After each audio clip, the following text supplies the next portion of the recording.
Hello, everyone, and welcome to the 21st episode of the Friday Nightmares podcast. I am one half of your hosting team, coming to you from Waterdown, Ontario, Canada, Heather Powell and Mr. Smoke Show Crawford coming to you from Swartz Creek, Michigan. Hoping we won't lose power while I record due to some heavy winds going on here today. But we shall see what happens. You know, if our podcast lived in the States, it could legally drink now. It's true, it could. If it was Canadian podcast and it lived in Canada, it'd already been a full-fledged alcoholic. Yeah, but I'll say it'd already be drunk and like going around and picking up chicks or guys or whatever it wants to pick up. Whatever.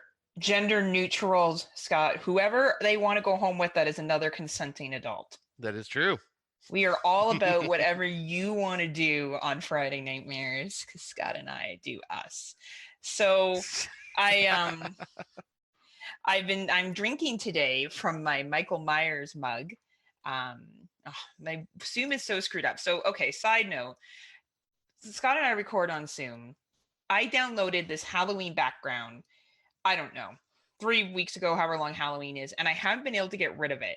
And it pops in and out, and right now it's made my face look invisible, or like I have some kind of weird, like, Slender Man shit going on. Yeah, so you look kind of like... It looks like Slender Man shit. It's actually a better version of the special effects that were used in Slender Man. Yeah, it's like, because you do look like a demon right now. But what was that about the mug? Oh, I'm sorry. I was just going on to my rant about how shitty my Zoom is.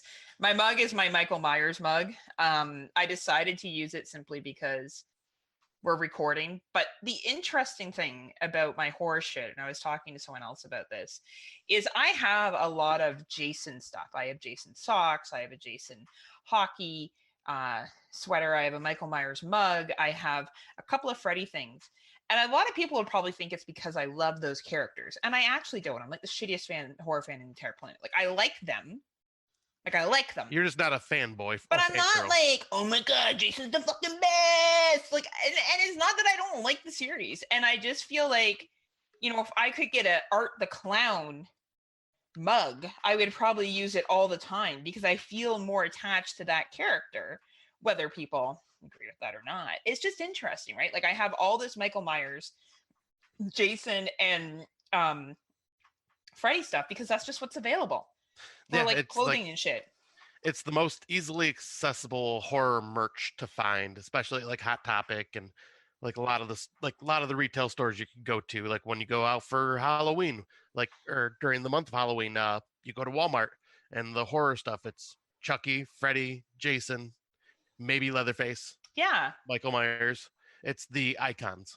It's all the icon stuff, right? And I feel like people think I'm this big fucking Jason fan because I posted it and people are like, oh yeah, I love Friday the 13th too. And I'm like, oh yeah, me too. And then they like try to go into deep conversations with them. And I'm like, do I look like fucking Scott Crawford or Dave Z to you? I don't know. I can't get into that deep Rebecca, what's Rebecca's last name? Reinhardt. Do I look like either of those motherfuckers? They know what the fuck they're talking about. I'm like, 5 was good because it wasn't really Jason. And it was somebody else. And you lump me in there, but at the same time, like, I love the Friday the 13th series. That's like my favorite. Like, it was my favorite franchise. Who knows if it is now if I sat down and thought about it. But it's like, yeah, I wouldn't be like having Jason stuff all over the house. Yeah, but like, you could have a conversation about the movies more than I could. Yeah. Like, I know basic shit about the movies. Like, I know that, you know, Jason Takes Manhattan was filmed outside of Vancouver. Like, I know that, right? And they had like 5 days or not even in Times Square, one night or whatever they had to film there. But I don't know, like, I remember character names that are super popular, but I don't know in-depth shit, right? So, like, I've watched, though, the Camp Crystal Lake Memories documentary, which, man, like, that documentary, Never Sleep Again, are some of my favorite documentaries ever. But like I feel like you could have a much more detailed conversation. People think I can because I have all the shit and I don't. Like, I'm like, fuck man. Oh, I could have probably more detailed just with the movies because I've watched them so much, but like the like behind the scenes stuff and the name of a lot of the characters, probably not because I'm terrible with remembering. And Rebecca are the ones that I would. Yeah, I was gonna say I am not on their level at all. You dumb. Don't refer anything to Scott. Scott know nothing. No, nothing. I know basic horror trivia. basic horror trivia.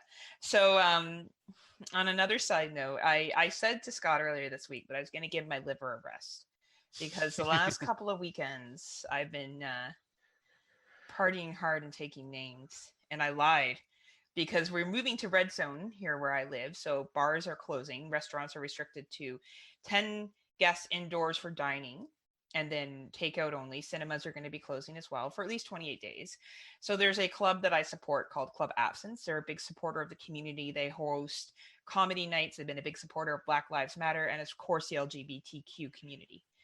And they had a drag show with one of my favorite drag queens. So shout out to Karma Camellia, voted best drag queen in Hamilton, Ontario, Canada.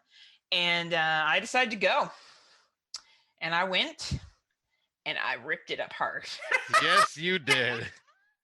And yeah, it was, and then I went out for breakfast the next morning, and I went out with my parents last night, and today I'll be going out with friends later on, just to support restaurants where I can. And yes, I do so safely. I wear a mask, I engage in social distancing, I wash my hands, and I understand, to a level of what we have to do. I have my own personal opinions on it, but I'm not going to share that because they're not really relevant to what we're talking about tonight. But I just want to share how much good times I've had and why I'm on my second coffee today because I'm just trying to make it through. Trying to recharge. Stay awake, Scott. You're kind of boring, so it's more. Oh wow! I don't want to. Wow. Though you know what? Flipping through the TV yesterday, Gremlins and Gremlins 2 was on like fucking multiple times yesterday, so I thought of you. That's amazing. What have you been saying? Well, I was gonna say first, you looked fucking hot as hell in that outfit on Friday. Yeah, I should share it to the Friday Nightmares page. People will be like, "Who's that stripper?" Just kidding. It wasn't that. Well, they kind of walk the line, but that's another thing. But thank you. You're welcome. But yeah, this weekend, what did I end up doing? I don't even remember what I ended up doing Friday. I think I just chilled at home. Then Saturday did my typical card night with my buddies playing Magic the Gathering. Where you're training to be pro. Yep, training to be pro by myself. Before that, though, I went back to the theater to support them because, like you, it hasn't happened yet, but I'm about 99% sure we will be shutting down a lot of stuff this week in Michigan. What are your numbers at right now for Michigan? For the daily, the last time I looked was I think Friday, and we were at like 6,500 for the day. See, that's what we're afraid we're going to get to. The province of Ontario has been averaging between 1,000 and about 1,300. We have the same population base as Michigan and the same landmass, and they're locking us down because they think 6,000 is unreasonable and inappropriate and shouldn't even happen. You guys are all like, full fucking steam ahead! Well, I don't blame your province whatsoever. You guys are like 6,000. That's Bibbin numbers. Yeah, because I was gonna say, like, I think, like I was telling you, I think it's just because our governor's probably, after the whole freaking kidnapping attempt and all that crap that happened to her, I think she's just terrified, locked down again because like it's just gonna piss off those people once again, and we're just gonna have protests because those people that are the ones that are causing the shutdown are the ones that'll go out and protest that it's not with fair. No masks on. Yeah, because they're really, they're really standing up for what they believe in.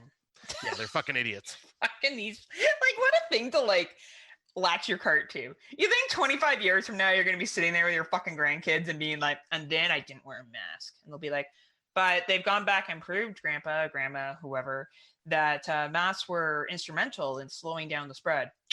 But I believed in my rights, and I was trying to take away my freedom. And my grandkid's going to be like, sure, grandma, grandpa. It's like how we deal with our grandparents when they say things that are culturally and socially not acceptable nowadays, right? Like, it's just those are going to be those people who feel like this is the fucking thing they need to, like, I don't know, fight for. I just find it so ridiculous that that's even a thing. Yeah. It's stupid, and if they're the reasons we'll get shut back down, and then they'll be the reason that complaints will happen and protests will happen again. Like, but well, it's just and your Thanksgiving's coming up, the fake one, the fake Thanksgiving. Fake Thanksgiving. Well, the real one's in October. Oh, I don't know why you guys have a holiday like less than 30 days before Christmas. Who knows? Well, Wait a minute. You guys have one less than 30 days before Halloween with your Thanksgiving. Not the same thing. You mean it's totally the same. You mean Thanksgiving and Halloween you're going to put in the same category of holidays, huh? No. Because look, God, Scott, I wish you would talk about horror all the time. It's my life, Heather. I hear that's all you think about. It's in my blood. It's in my veins. I ooze horror. So, like, at your job, they're like, so Scott, where's these account payable? Did you like, Pinhead has them? Did you know that in Hellraiser, 1987? Stop impeding on my rights to love horror. That's going to be our new protest. Stop releasing shitty horror films. Stop complaining about remakes. Let's see, what else can we complain about? That'd be great. Little protest.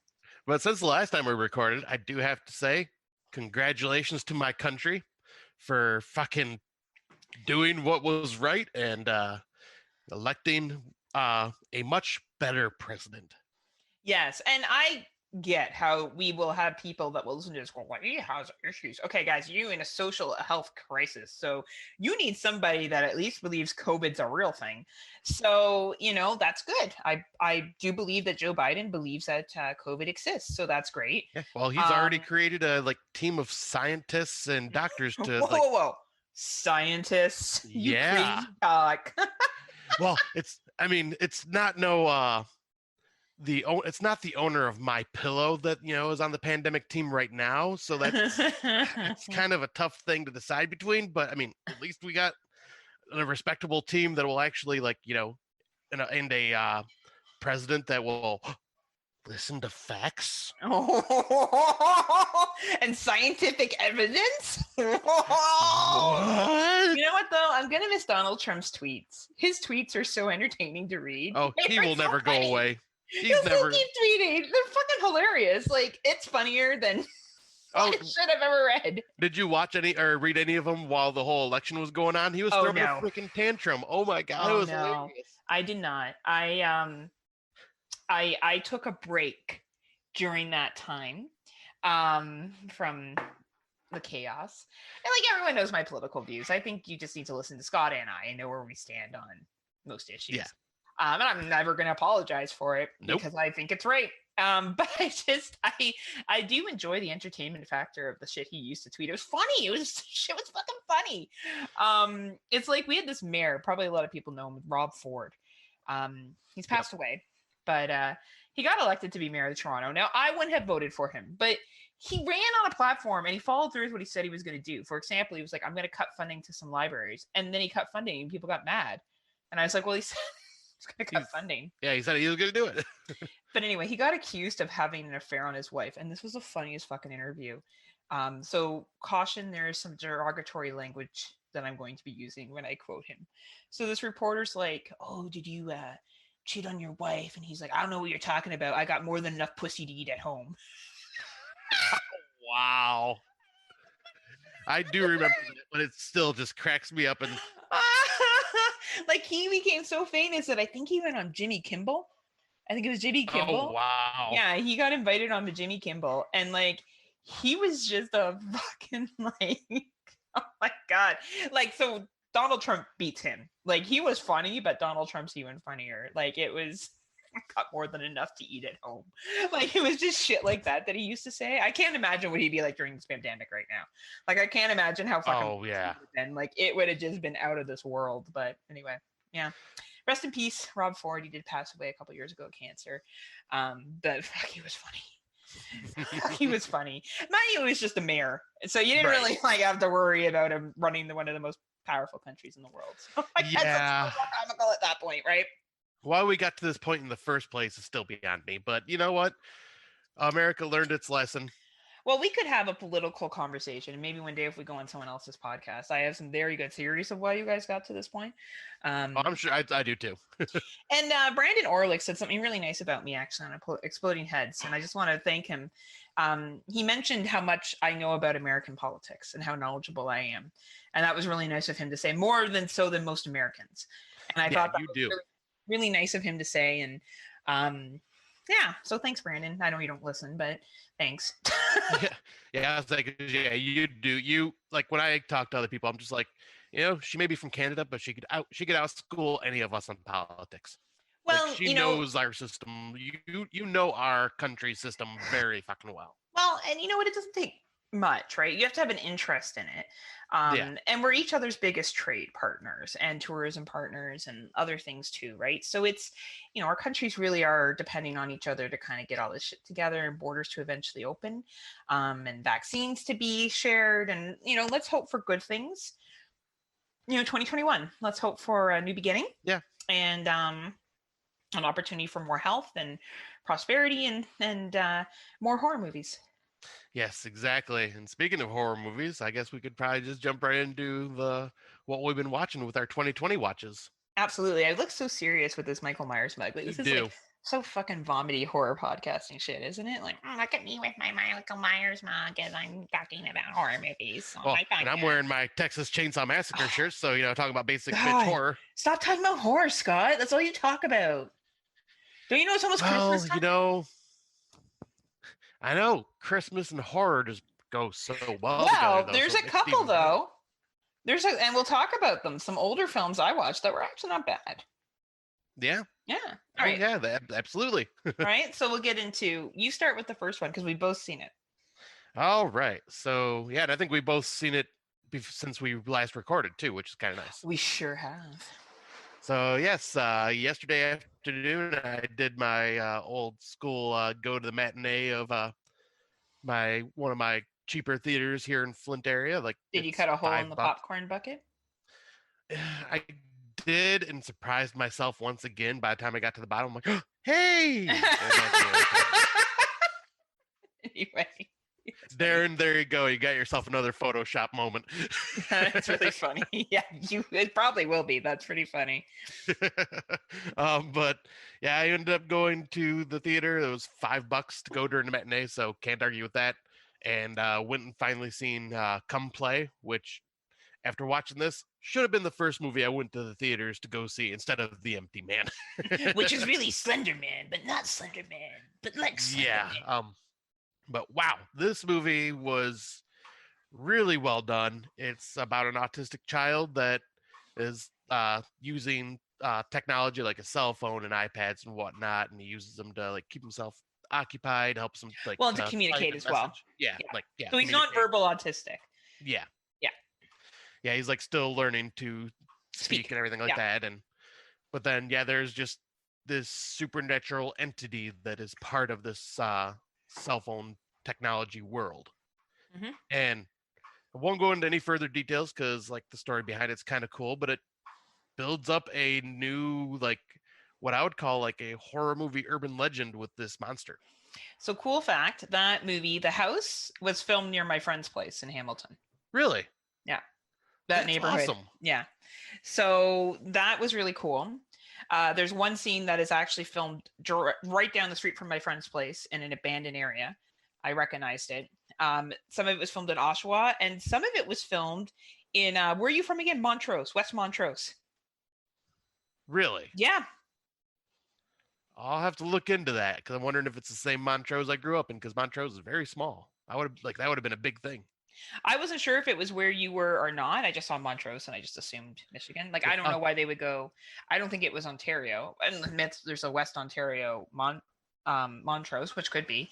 But yeah, it was really good film. The young man in it is, man, that kid is going to go somewhere in acting. Yeah, that child actor was incredible. When you can convey emotion without saying a word as an actor, that young of age, it's fucking breathtaking. Some interesting parenting choices that were made by the mother at points, and some really like funny parts with like where the kid's trying to warn people to not do things and they're just like completely ignoring. Yeah, and I'll say like even the interactions with his father, like his like the storyline about how his dad's like just hey, I'm the cool parent. And just like some of the stuff there is kind of funny, but at the same time, it's true. I've seen that in relationships. But yeah, I thought this was like a genuinely good horror film for this year. And really dives into the use of technology really well, which, fits with our episode of doing social media found footage. Yeah, I thought Come Play was awesome, and I'm really glad that I hope more people go see it, honestly, because I think a lot of people are going to skip over it, but it's actually a really good movie. Yeah, I'm wondering what its numbers were for like the budget like that it made in the box office because yeah, when I went and seen it on on Saturday, I was once again the only person in the theater, but that's also because it was during the middle of the day on a Saturday, a horror film, and it has been out for what 3-4 weeks now. So like Yeah, at least that.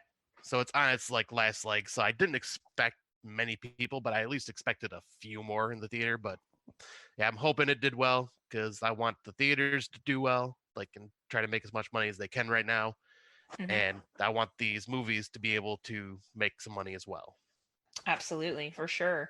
Yeah, no, good film. Glad I went out to see it. Probably one of the better theater watches that I've seen so far since Yeah, we've been same back here. in business. All right, so the next one is Spell 2020. Now, my understanding is this was a theatrical release in the United States. We didn't get it up here, but some states got it. Yeah, apparently the Trillium Theater that you and I went to for Gretel and Hansel started showing it this weekend. That's awesome. I'm really happy to hear that. Spell, I really enjoyed it. I think if you can go to the theaters to see it, it is worth it. Very solid, good film. Very, very well acted.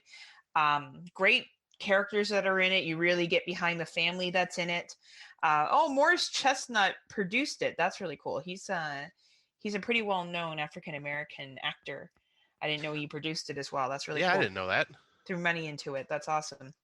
Um, yeah, I thought it was really good. What were your thoughts on it?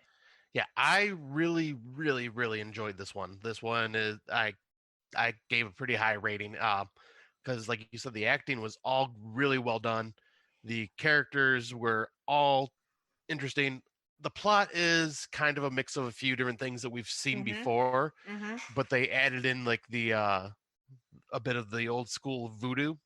Yes. Which I kind of enjoyed that as well. And yeah, all around this was a great story, very good movie. And yeah, if anyone that's listening can go and see it in the theater, do so. This is a high And recommended. well-known African American actors. Well, Loretta Devine, which is well known from Yes. Boston Public and various of other films. John Beasley, also well known. Excellent actors, like excellent. Yeah, I really did enjoy it. I definitely think it's worth a watch. Yep. And yeah, if you can do it in theaters, please do. And that seems to be the only where that is highlighted a plane. Obviously, I'm sure you can find it through other means, but currently it is available through theaters. Yep. And definitely recommend it. Absolutely, yeah. The next movie that we both seen is The Swerve from 2020.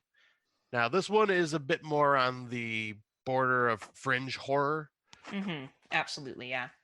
But it's pretty much just about a woman, like just kind of unfortunately watching this woman just mentally deteriorate from all the stress and everything that's happening in this relationship of hers.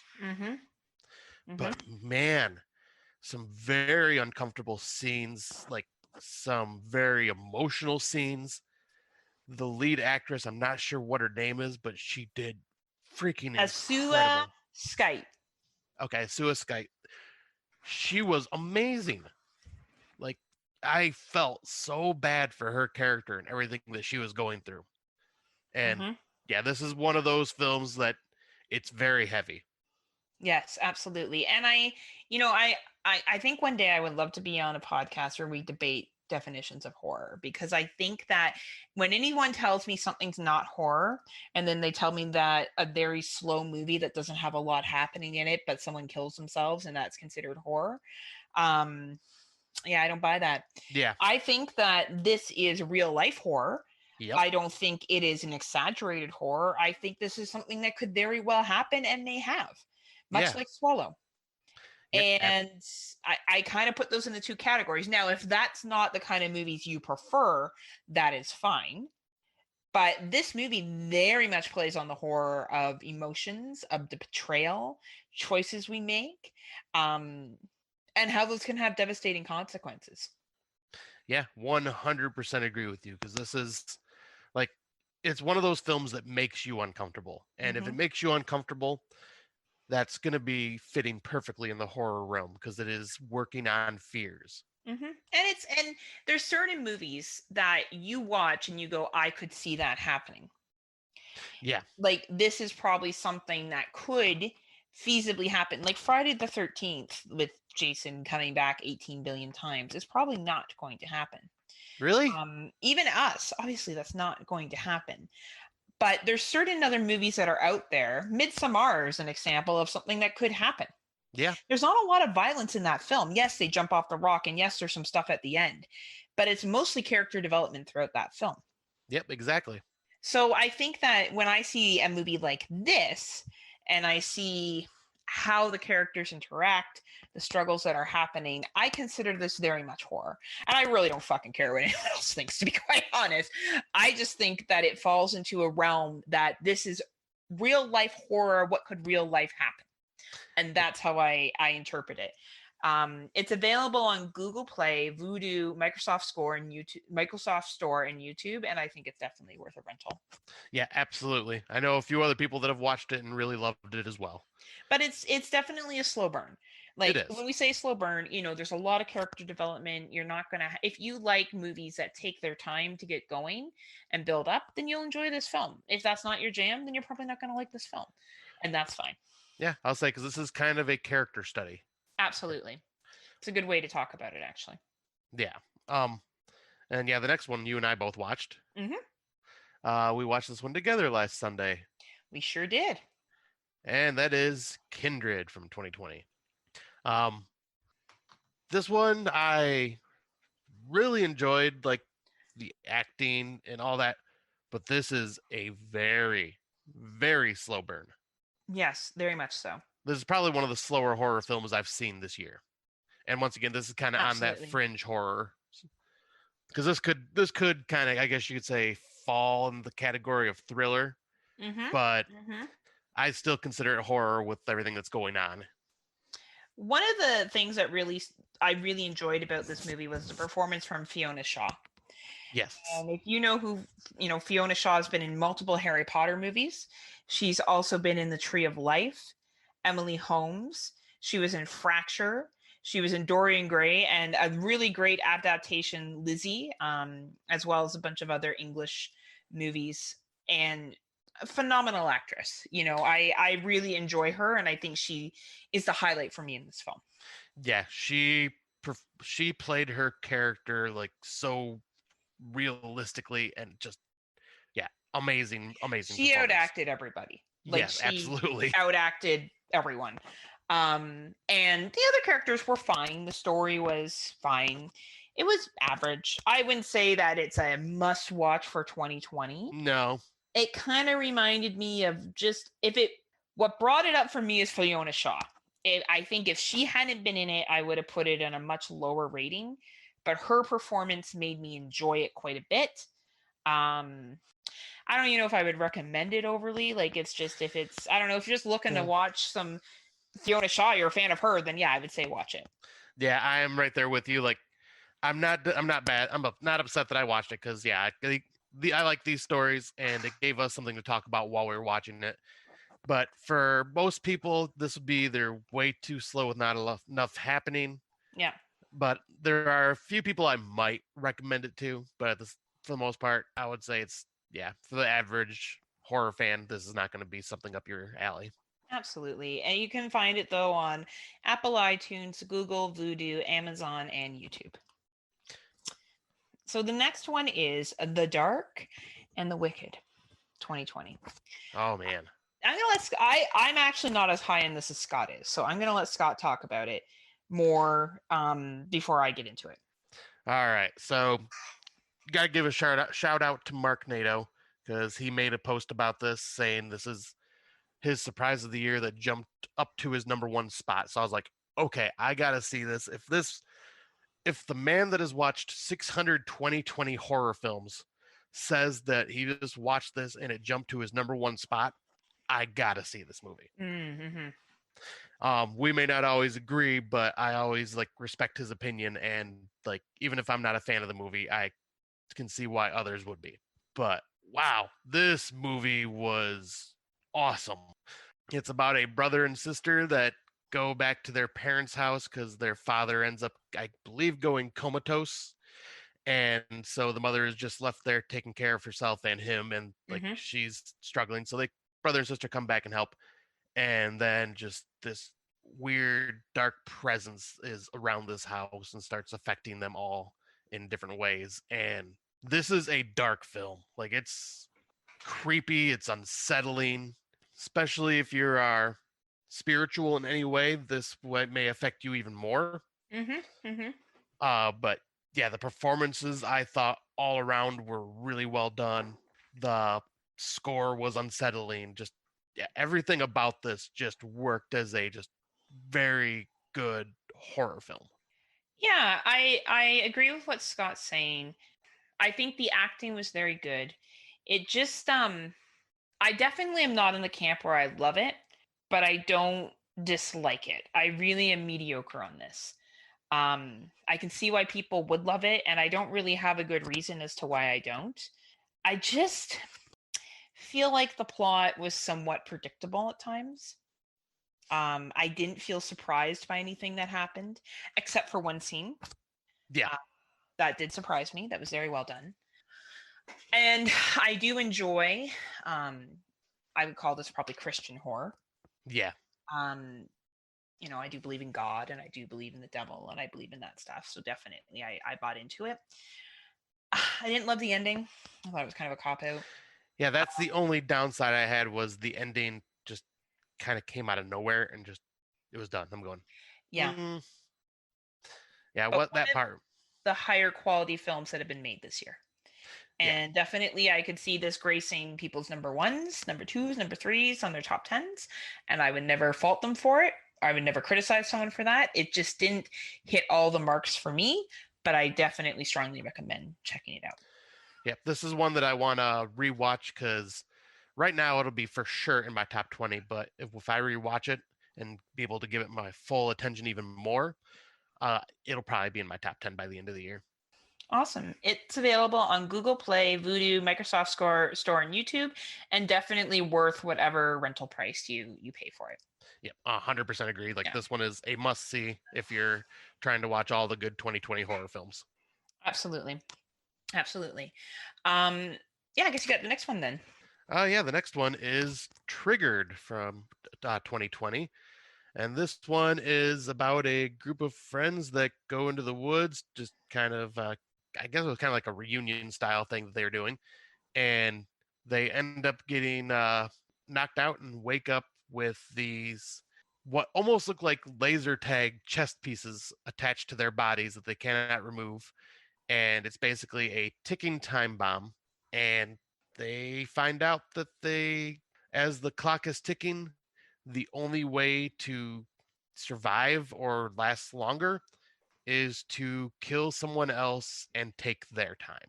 And it pretty much pits all of the friends against each other, and like you get your typical uh pretty much finding the rifts between friendships and how far someone will go. Now, the only thing, like, I thought this was a fun film, like kind of reminded me of a playful version of Saw. Mm-hmm. The only thing that I just couldn't help and just laugh at was the ridiculous setup of exposition between all of the characters in the very beginning and going, "Oh, you were a drug dealer? Yeah, I was a drug dealer for so many years, blah blah blah. Oh, did you know this person cheated on this person?" Like it literally was just like, "Here, let's lay the groundwork for all the drama we will have in this movie before you even like get to know the characters." See, And I was I just I rolling disagree. my eyes. I thought that was smart. And I think it showed millennials. It was making fun of millennials while at the same time millennials making fun of themselves. I could see that. Yeah, I just felt like it was almost Like look at the name Triggered. yeah, Right? right. This is funny. Scott and I are really disagreeing. This will be the end of Friday Nightmares. I think that beginning was not, I think that's how young people talk. I disagree with you 110%. I think that's what people do. I think young people would sit around like that and gossip. Well, no, it seemed like the part that I think it was. I'm trying to remember the exact part, but it was like something about that drug dealer part that it just threw me off because I was like, "But you guys are friends, but you didn't know he was a drug dealer." In all fairness, I have friends that I didn't know were drug dealers. Oh, yeah, I knew I all was my friends dating a were. guy, and I found out he was a drug dealer, and I broke up with him when I was in high school. Oh, all right. Well, then never mind. So I did not realize that because I knew like every one of my friends that were. That's because you bought all the drugs from them. Well, I mean, I can't really. Yeah, I guess I can't argue. Not anymore though. Scott lives a clean lifestyle now. He drinks whey protein. Yeah. Yeah, goes to bed at 8:00 every night. He drinks green tea in the mornings just to revive himself and does an hour of yoga before he goes to work every day. Boy, I wish I had that much time. Just to get in his zen, just to like be one. I'm doing tantric sex like too. He says he drinks, he doesn't. He's drinking water. When he's like, oh yeah, guys, I did shots last night. It's shots of protein. Yeah, that protein gives you that fucking buzz hardcore. Right, and he's all like, magical. I feel so good. I will say the whey protein hangovers are the fucking worst. Yeah, all that whey protein. So, but yeah, no, but it's fine if it annoyed you. It just didn't annoy me. I thought the movie for a low budget film was really fucking funny. I thought they did a good job of using the term triggered in several different ways, and how the fights that would happen between friends was all making fun of like the triggered mentality. I thought it was clever. I really did. I think though this will be a divided film. I think if you get annoyed by characters easily and really don't enjoy films with young people being stupid young people, then you're not going to like this. Like this is taking teenage conversation and mentality and just supersizing it. Yeah, and I'll say like, and I won't even say that they won't like it because, yeah, like I said, those characters annoyed me a bit, but I still found this fun and entertaining. It was an easy watch, wasn't anything super heavy, and had some pretty good gore moments as well. But yeah, I say it's worth a rental. It's still fun. Well, let's talk about where you can get it if you decide that you want to see it and see how bad Scott's taste is and how good mine is. Wow. It's on Google Play. I'm just kidding. And Vudu and YouTube. You know what? It looks like my drama club did this. Maybe that's what this is about. Yeah, I'll say there we go. Club from Waterdown, Ontario did this movie, and I'm all like, it's fine. And you're all like, we're having warring drama clubs. We're trying to support all local drama clubs. Michigan Drama Club versus Ontario. No. Schwartz Creek versus Waterdown. We'll choose the most smallest communities we can that no one fucking knows about as our drama clubs. We can't even make it the province-wide or statewide. That would be too well known. No, they got to be even lower than that. We actually do have a drama club in Waterdown, Ontario. We have a little theater, and they put on plays. Like, I'm not kidding. That's a thing. But yeah, they're all old people, so I don't think any of them were in this movie. But yeah. Or were they? So you got did you see this one or did? Nope. The next two I have not seen. Oh, wow. I guess you're slowing. How many new watches are you up to now? I am at 190. Yeah, you're way ahead of me, but that's because I'm choosing quality, Dave C, over quantity. And actually, you're not even that far behind me. I think you're only like 5 or 6. Am I? Yeah. Yeah, I don't really care anymore. So I. It's because I'm winning. That's why you don't care. Well, not just that. You're also watching movies I don't have access to. Right, which there's some I don't. I can't watch, so it doesn't really matter if you put them on your list or not. If they're not accessible to both of us, then that's not really a fair race. Right. That's why I was American of you. Right. American thing. Got to find a way to cheat a little bit, right? I know, right? Are you going to tell me that the votes don't really count as well? Stop the count, Did you know Heather. that if you stop counting, Scott, in 2020s, you won't watch anymore? And I'll win? That's how you...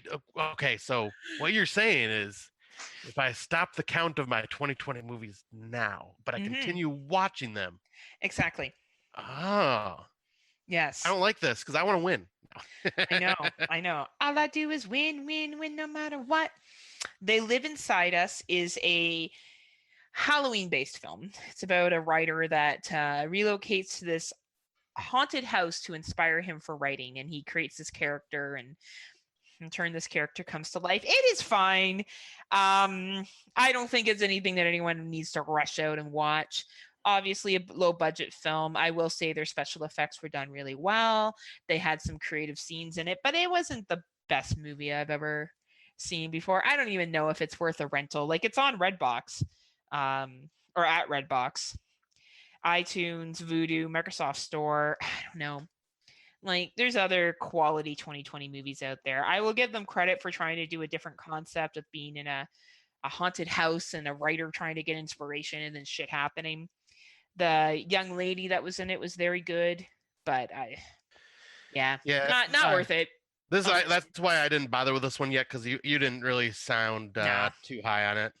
No, it was fine. I watched it. I saw it. I thought, a writer goes into a haunted house. That sounds really interesting. And he lives there and he tries to write, and obviously the house turns on him. But I was like, nah. Yeah, I don't know, Scott. You have pretty low standards. Even you, I don't know if you would want this one. Wow, low standards, huh? No, I'm just willing to give movies a chance. That's right, because they were made by your drama club. Exactly. But now I will jump in and say there were this week or these last 2 weeks, I've been watching all good to really good 2020 horror films. The few that I stumbled across, I was like, oh, I'll give these a shot. I didn't even finish. I stopped within 10 minutes going, nope, not even worth my time. Did you put them on your list? Nope. Okay. No, if I don't finish a movie, it will not be on my list. That's true. If you don't finish something, you can't put it on your list. Exactly. Mm-hmm. So what about this next Netflix movie that I need to watch? You haven't seen this, have you? What is wrong with you? You told me I need to definitely not watch this while I'm working. This is more of a focus at home type movie. Yeah, you definitely have to focus it at home. It's a Netflix film, and I don't want to say too much about it because it's very, very good.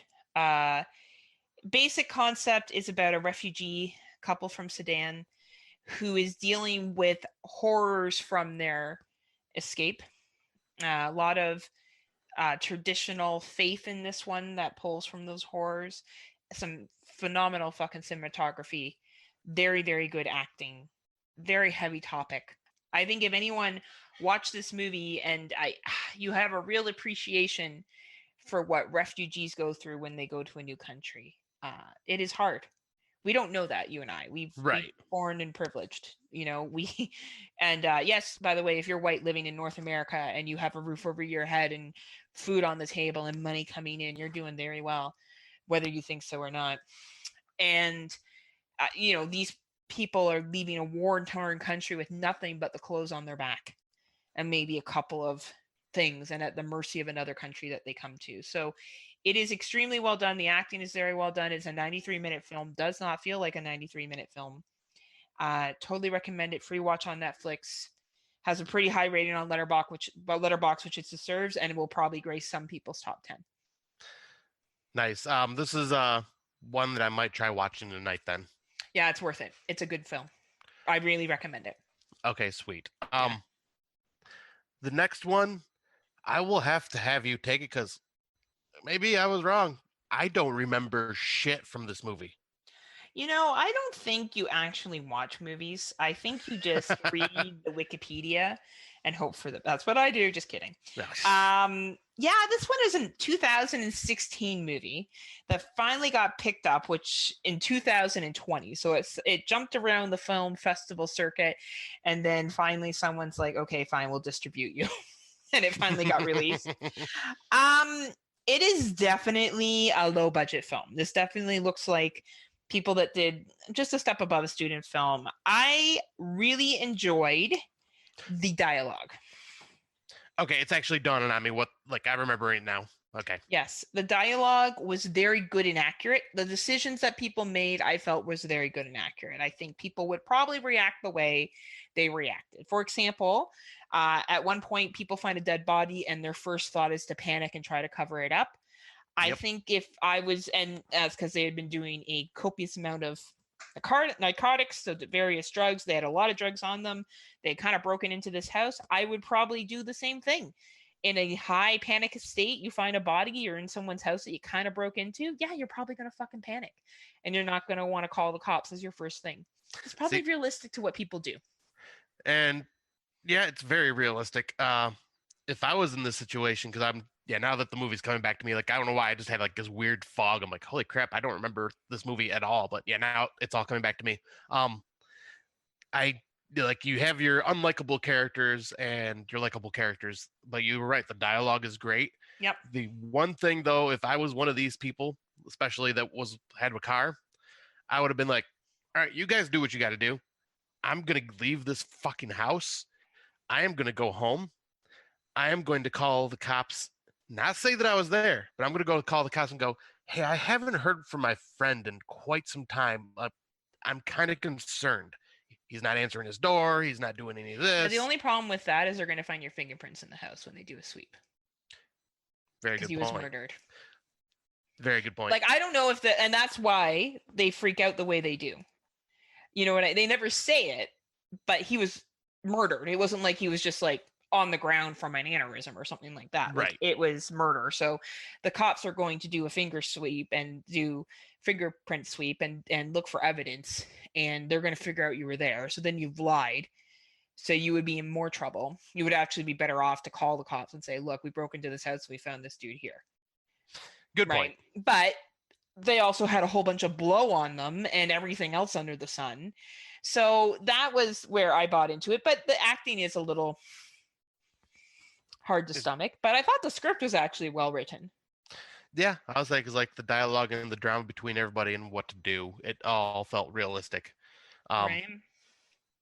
And the characters that show up a little bit later and like how they handle that too, that all worked out like the same way.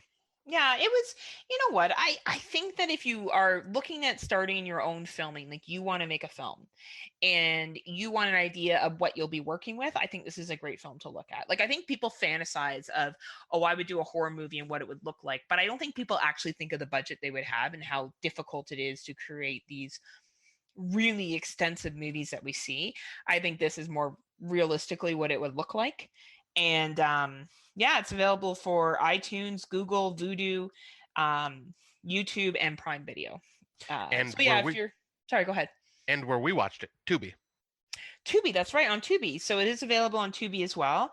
I wonder if it's got taken down from Tubi because it's not listed here anymore. But check it out for Tubi as well. Yeah, I've honestly seen worse low budget films, and I think if you are an aspiring filmmaker and you want to see another way that something's been done, check it out.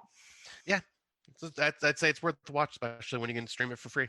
Absolutely, yeah.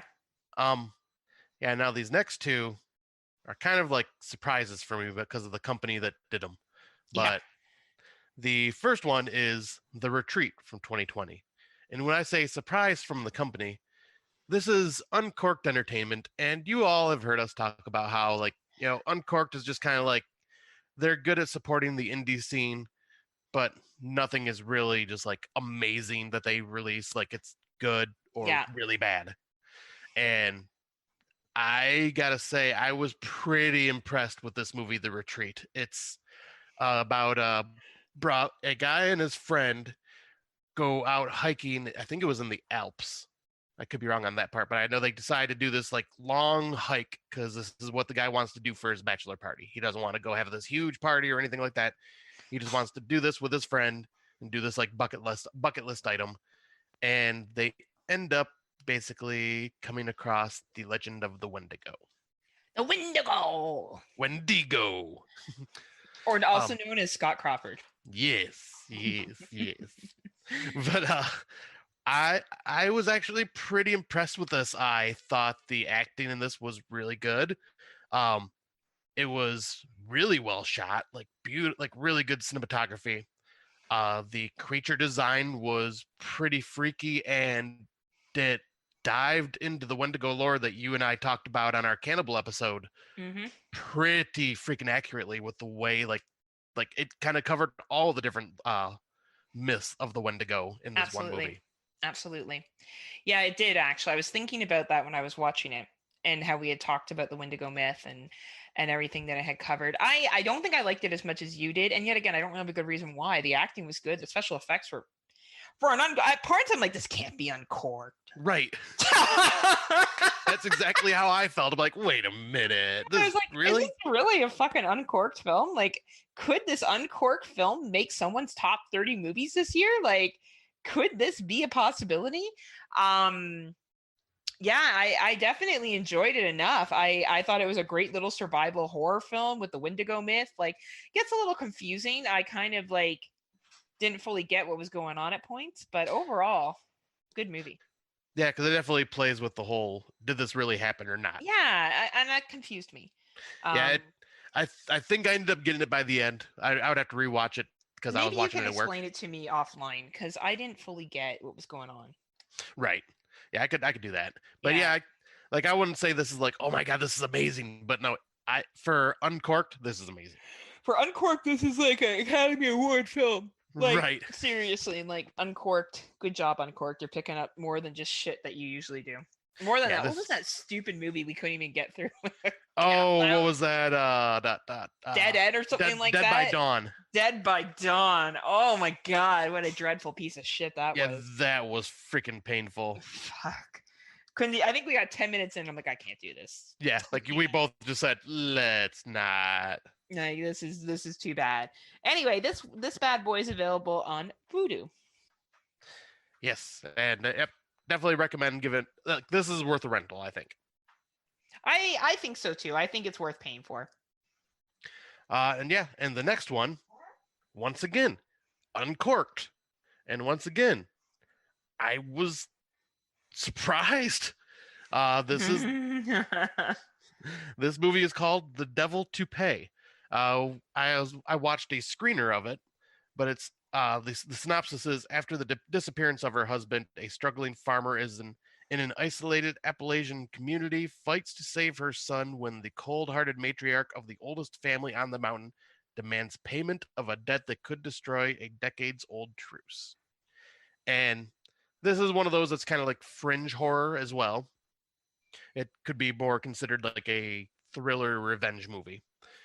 But once again, the performances, especially by the main actress, I'm trying to look up her name right now,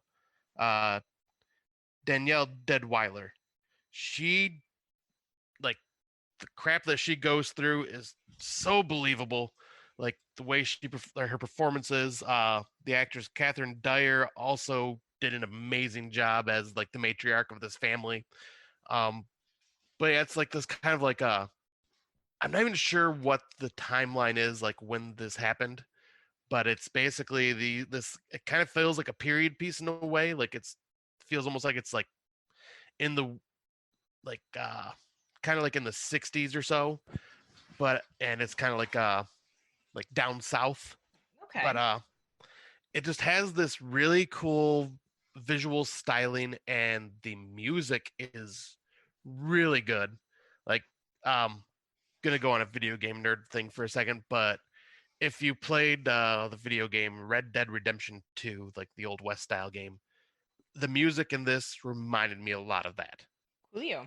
And I was like, I want the soundtrack to this movie. Like this is just really good music. Luckily, we live in the digital age, Scott, and you can get that soundtrack. Exactly. But I think this is definitely worth a rental. It's worth a watch. I'm not exactly sure where it is available right now. Oh, I did look it up. It is available on Google, Vudu, YouTube, and Microsoft Store. Okay, nice. But yeah, definitely worth a watch. I recommend it. It's very very entertaining and very well acted. Which is always shocking for yet again when you see Uncorked. You're like, what? Uncorked? What are you doing? Yeah, we'll be talking about one of their lower tier movies in the older films I've watched. Oh, will we? Oh, I'm excited for that. I wonder which one that is. All right, so I guess we'll move into our older films. I finally watched Dark Water, and Jennifer Connelly was in this one. She hasn't been in much for a while. This is back in 2005. Yeah, I think this and that Hulk movie that came out, the very first Hulk movie, I think were the only things I've seen her in like lately. Well, Beautiful Mind. Yeah, I think that was before both of those. Okay. So yeah, she's in this horror film, and I'm probably sure this is based off of Japanese.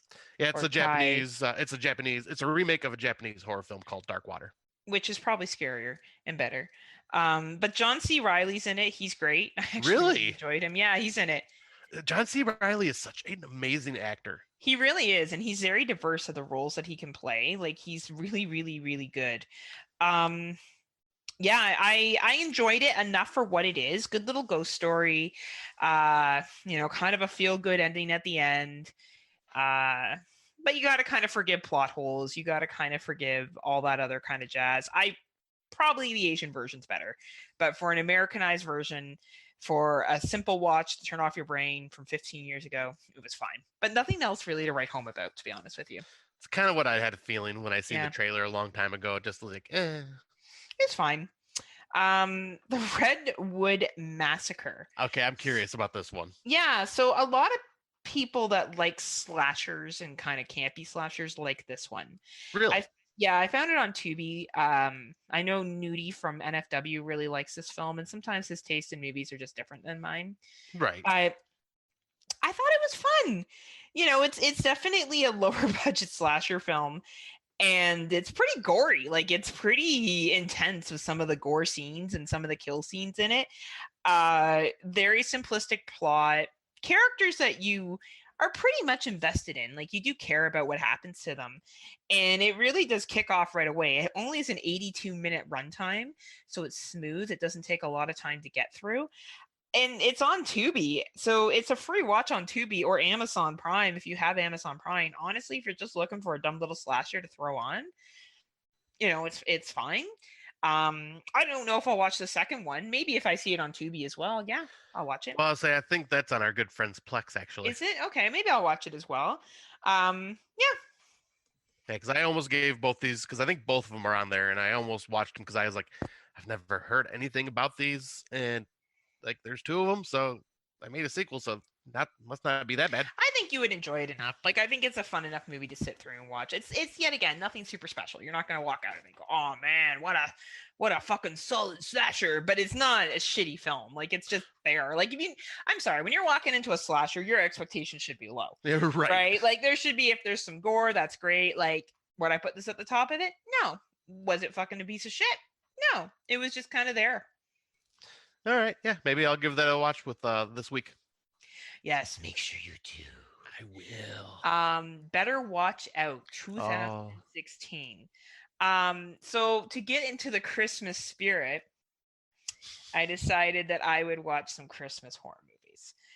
Particularly Christmas movies horror movies that I hadn't seen before. So Better Watch Out is, I think it's fairly well known in the community. It's basically about a young man and his babysitter, and they get stalked, and there's a plot twist in it. I won't go into great detail because that would be some spoilers. It was fine. I really felt like the second act dragged out a lot, myself, and I felt like the character arc was just a little too dramatic. A little too from zero to balls to the walls, a little too much. I can see that, but I can see why people love it. I enjoyed it. Will I watch it every Christmas? Probably not. But did I think that it was a cool concept and something different? Absolutely. Yeah. Did you see that twist coming? I was suspicious about it at a certain point. Okay. And I was kind of waiting for it to get darker. And I found that when it did get darker, it was too much of a jump. Yep, I can see that. Like, because I've seen this about 3 times now. Like, yeah, I have fun with this movie. Mm-hmm. Like, because it does feel like a Christmas horror film. Like has that Christmas feeling to it. Definitely has and maybe we could do that when we talk about our Christmas films. That's kind of what I was thinking. This definitely is a Christmas film. And we can go into more spoilers and stuff then. Yeah, and then I was going to say, and then I do like the acting from the kids in this movie. Yeah, everyone's good. Their acting's good. But I just felt like it went from someone that you didn't think was a narcissist or a psychopath to, I'm a fucking psychopath. Like, it just went too quickly for my liking. Yeah, I completely agree with that. But I think it did capture Christmas well. Yeah. Yeah, like I say, it's one of I watch every year so far, but that's just because I was just like, oh, it's right there on Shudder. Screw it, I'll throw it on because I had fun with it. But I don't know if it'd be like something I'd have to watch every year. Absolutely. And I took it off, and I'm going to just mention it briefly. Campfire Tales, 1997. I watched that a while ago. So the comical thing I found in this, and I said it to Scott afterwards, is at the end, okay, spoiler for 1997 Campfire Tales. They're dead. And it was one long fucking drinking and driving commercial. It was exactly like the drinking and driving commercials from the 90s of like, so synopsis of this movie very quickly, it's a whole bunch of short stories of these people that are telling them, these 4 teenagers, and then you realize, so at first you think their car just broke down and they're telling these scary stories around a campfire, like think, are you afraid of the dark mentality? And you realize at the end of it when the police show up that they're actually dead, and the one kid was drinking, and they say that you can hear the paramedics being like, we found alcohol in his system, and he's the one that runs down, and I guess he's still alive. He's kind of like, the paramedics are trying to save him, and he runs up the hill and he sees his 3 dead friends holding hands, and he realizes they've been dead the entire time, and they've been telling these stories, and like it was so. And then I sent Scott a drinking and driving commercial that I found, yes, and I'm going to share it to our page, and it's basically these kids leaving a party and then being like, I don't know if Billy can drive. Oh, Billy's had too much to drink. And he's like, I'm fine, guys. And they get in the car and they all turn into fucking skeletons. It was that kind of cheese sheet. Basically, Campfire Tales 1997 is a 90s drinking and driving commercial. That's what it is. Like, it was just so fuck. When I got to that, I'm like, you gotta be fucking kidding me. Anyway. I laughed out loud. I'm like, oh my God. Oh, fuck my life. But anyway, that was side note for Campfire Tales 1997. Fine movie otherwise, just a long drinking and driving commercial. So, Black Christmas 2006, I decided to complete the set. I've seen the 1974 version. I've seen the 2019. Yeah, this one was like, they're all so different. Yeah. Like this one, it was like, we're in a sorority house. And there's a den mother that was in the original movie. Yep. Adrian Martin was in the original, right? Mm-hmm.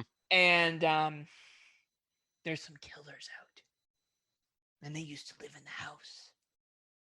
And they're going to die. And we're going to give you a backstory of how he was abused and this and that. Oh, and like how his mom raped him and shit. Like it was...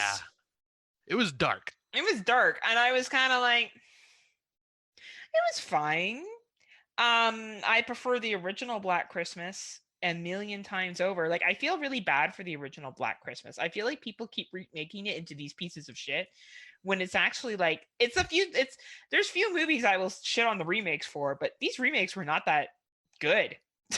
Like, they're fine, but I don't know why they had to be called Black Christmas. Like, they could have just been called something else. I still haven't seen the 2019 version, but I will say the 2006 one at least has some parts of the original story with the killer named Billy and the sorority house and the hiding in the house and the stuff like that. Yeah, but you know what I will give the remake of Black Christmas is that, or the 2019, is that at least tried to do something very, very different. It was Black Christmas in name, but it wasn't.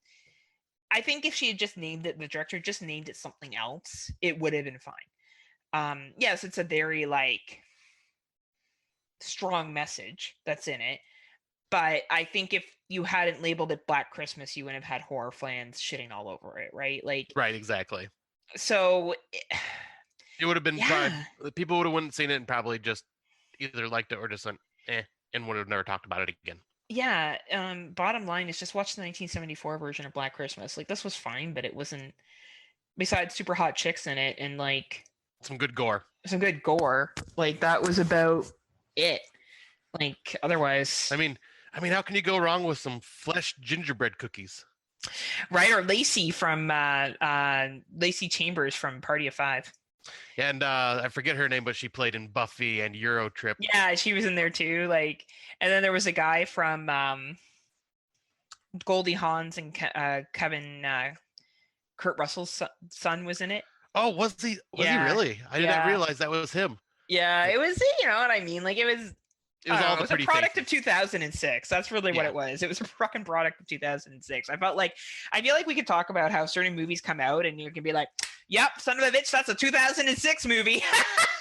Yep, well, because there's always, because every decade always has this like flagship movie that ends up coming out. And then other movies try to copy that formula. Well, they copy, the formula, the way that characters are developed, how they're dressed, like the weird fucking jokes that happen in it. Anyway, I don't regret watching it, but I definitely will never watch it again. Yeah, this one I throw on once in a great while when I'm just like, I want to see some hot chicks. I want to see some hot chicks in a dumb slasher movie getting sliced and diced, and like it kind of cracks me up because of how cheesy it is. Like I just it's one of those I can just turn my brain off and have. Well, I like seeing Andrea Martin in it, Canadian actress, very well known, very well liked. But like the over Christmas decorating that they do in that house, like they have fucking lights down all the doorways and like it's over the top. No one does that in their house. Who does? And I grew up in like Snoopy's doghouse. You got to understand, my mom loves fucking Christmas. Christmas basically vomits all over my parents' house every year. So I grew up with like multiple displays in the house, lights going up and down banisters and stairs. Like I grew up with all that shit, and my mom still didn't do that. Like it was just fucking over the top ridiculous. Oh, it so was. Like, and that's not even what Christmas is anyway. Like I hate to be like, I mean, people get offended about like Santa Claus and shit. That's stuff we made up about Christmas. Actually what Christmas is, but I digress. Anyway, yeah.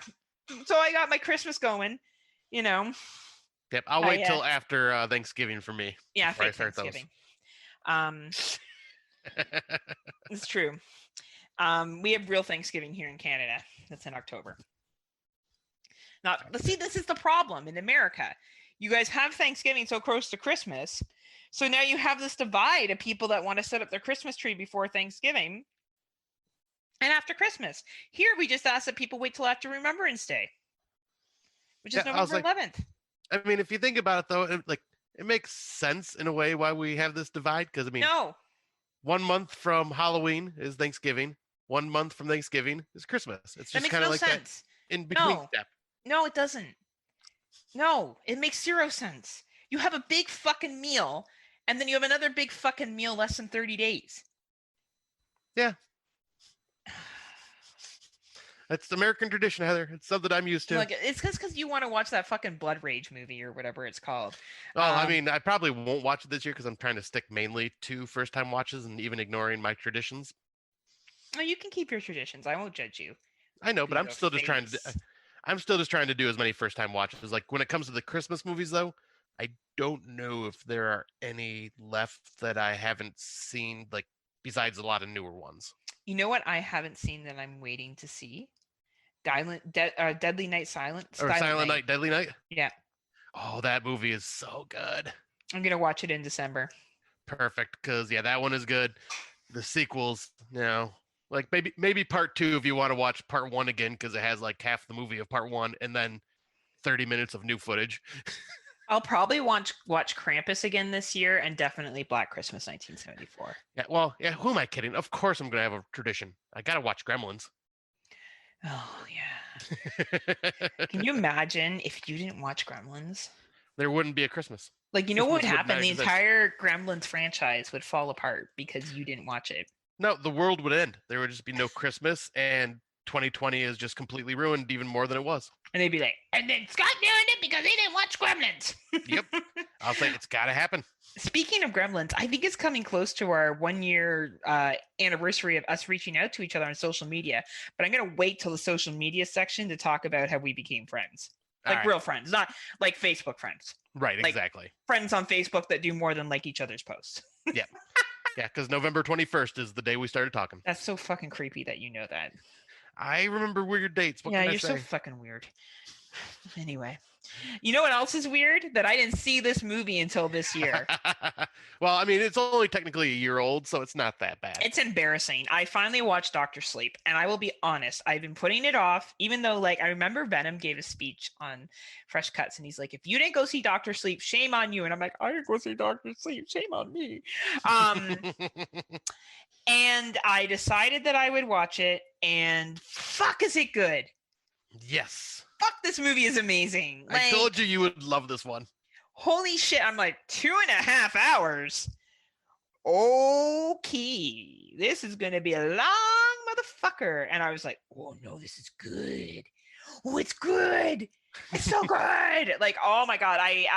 Everyone and their mom has seen it. I'm late to the party on this one. So I just want to say, great movie. I loved it. If you haven't seen it, check it out. Doesn't matter your feelings on The Shining. You will like this movie. Yeah. Yep. And I will say, Rose the Hat is one of the greatest villains from last year. Yeah, she's pretty creepy. Yeah, I just loved everything about how she did everything. It just amazing. Yes, Great, very, great very movie. well done. Absolutely.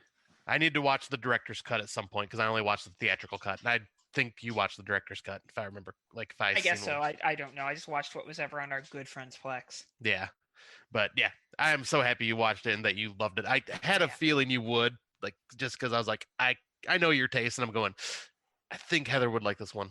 I did. It was really good. Yeah, that's awesome. The young lady in it, is she the same girl that plays in The Girl with All the Gifts? That is a good question. I don't know. Because I've been meaning to watch that movie as well, and I just haven't got along to it. Hold on, let me check out here. Dr. Sleep. Let me look at her. Yeah, because I do recommend. Abba?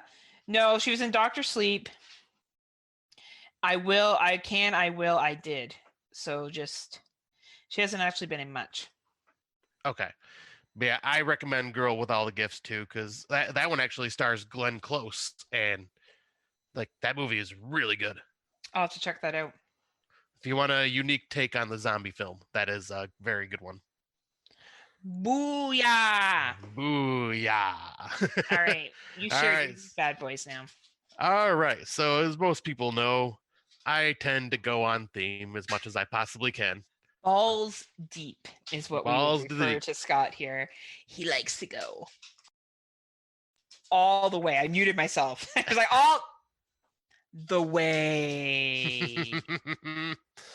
So yes, the first one I am going to talk about was recommended to me by Heather, and that was DeadCon from 2019, which is still available on Netflix. But it's about this YouTube sensation that is going to I guess you would call like a social media personality convention, wherever she's going there to meet her fans and do like go to these different it's like a convention. So yeah, she's going and talking to everybody, like going to these what is Heather doing? Sorry. What the hell was that? I had to come downstairs and feed my dog, and my Zoom camera tilted and my face disappeared, and I was trying to scare Scott. Oh, it just looked like you were playing fake drums in the air. You're just going do. All right. So yeah, I watched the movie called DeadCon from 2019, and this is about a YouTube star sensation that is going to a convention where a lot of these social media personalities go and meet their fans, and they do like in-depth talks and like just kind of talking to everybody, question and answer style. And while they're there, they she goes to get her apartment, her hotel, and the hotel ends up accidentally overbooking. So they're like, oh, we don't have a room. And they're like, oh, wait, we did find one on this floor. So they put her in this room, and this room is basically haunted. And she starts seeing weird things happening. Her room starts getting messed up. Things are on the walls. This movie, actually, I enjoyed it a lot. Yeah, I'll say it was pretty creepy, and like yeah, it's kind of like a supernatural horror film. And yeah, I started to realize I used to hate these types of movies that dealt with these YouTube social media style personalities because they're just so over the top. And then I realized that's what these characters are. They are over the top. And this is us. We're stars now, Scott. We are. We go to a convention and at least we would know each other. Exactly. Be like, Heather, I know you from Friday Nightmares. You'd be like, Smoke Show, I know you from Friday Nightmares. We're signing each other's shit. Yeah. I'll sign your boobs, you sign my ass. Be amazing. Be awesome. But yeah, I thought that kind of was a lot of fun. I would recommend checking that one out. But the next social media found footage horror film that I'm going to talk about is the Uncorked one that I briefly mentioned above, and that is #Captured from 2017. Boy,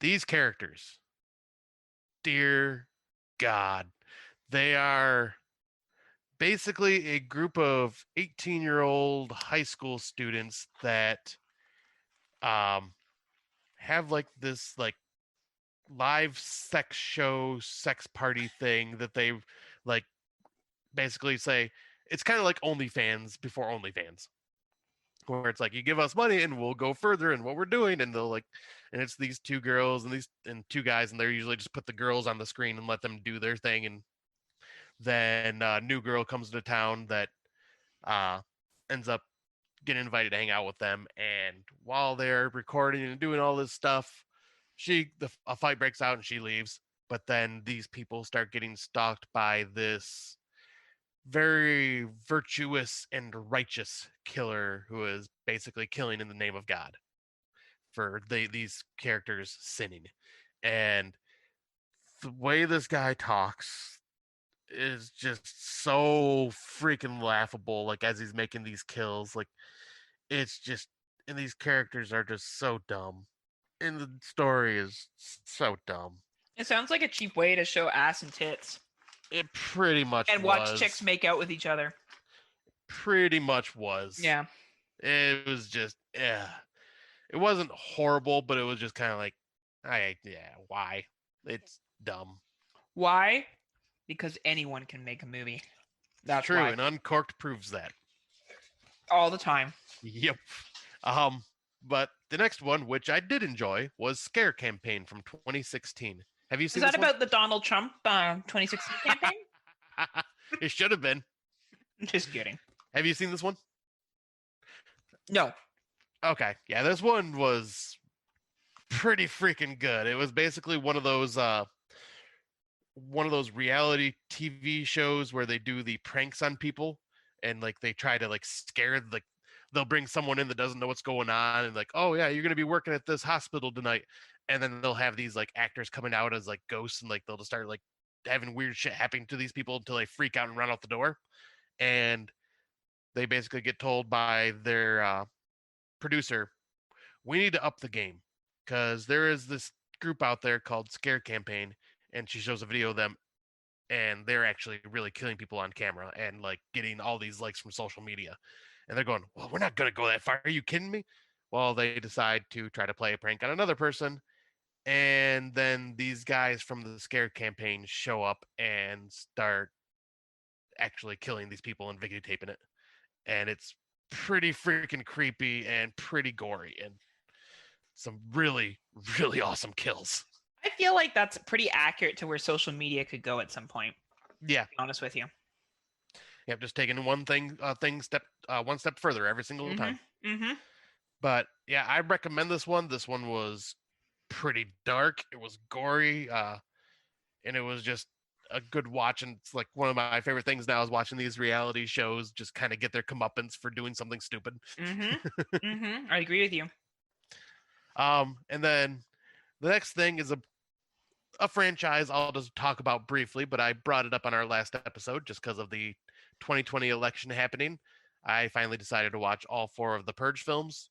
Didn't bother with the TV series because when it comes to TV, I just don't feel like diving into some long drawn out stories like that. But yeah, I had fun with these movies. They're simple. They're kind of scary because of how close that the states are to this. But like I enjoyed every single one of them. The first one, like, was just a self-isolation horror film. Like, and then, they did what I wanted them to do, which was expand and be out in the world, seeing what's happening while this is going on instead of just being in a house. And yep. And there was part 2 was Anarchy, which I thought was pretty good. It had some pretty freaky moments. Kind of reminded me of like what was it, Judgment Night, which kind of like a thriller that starred Emilio Estevez and all that. The protests that your country has seen this year. Yeah, pretty much. Like the election year movie was like pretty accurate to that stuff. And then the First Purge, which seems to have gotten like the lowest rating on Letterboxd, I actually like better than the rest of them because it kind of builds that story of how this happens. And they, of course, start the purge in this impoverished area by offering these people $5,000 if they stay the night during the purge night for 12 hours. Yeah. And like seeing how it kind of just unravels from there. And like, yeah, that was a dark story, but like, fuck, I enjoyed all these movies. They were really good. Like, They're not like going to be like, oh my God, best movies of the year, but they were entertaining. They were a little too realistic at times, but all in all, pretty solid franchise.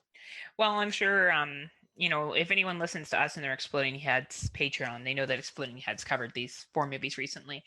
And they did a really good job of it, actually. They did a really good in-depth conversation on it, probably more than Scott and I will ever do on them. I don't know. Maybe we'll go over them at some point for something that we do, probably political movies or whatever.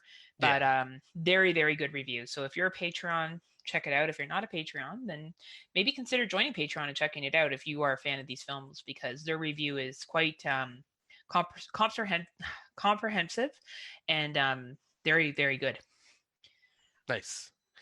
And the last one is one that is my shame on me for not watching, and that is Tobe Hooper's Salem's Lot from 1979, which is based off the Stephen King novel of the same name. And this is Salem's Lot, the novel, is in my top 5 Stephen King stories. I love this. It's like just a simple vampire story, but the characters in it are what make it.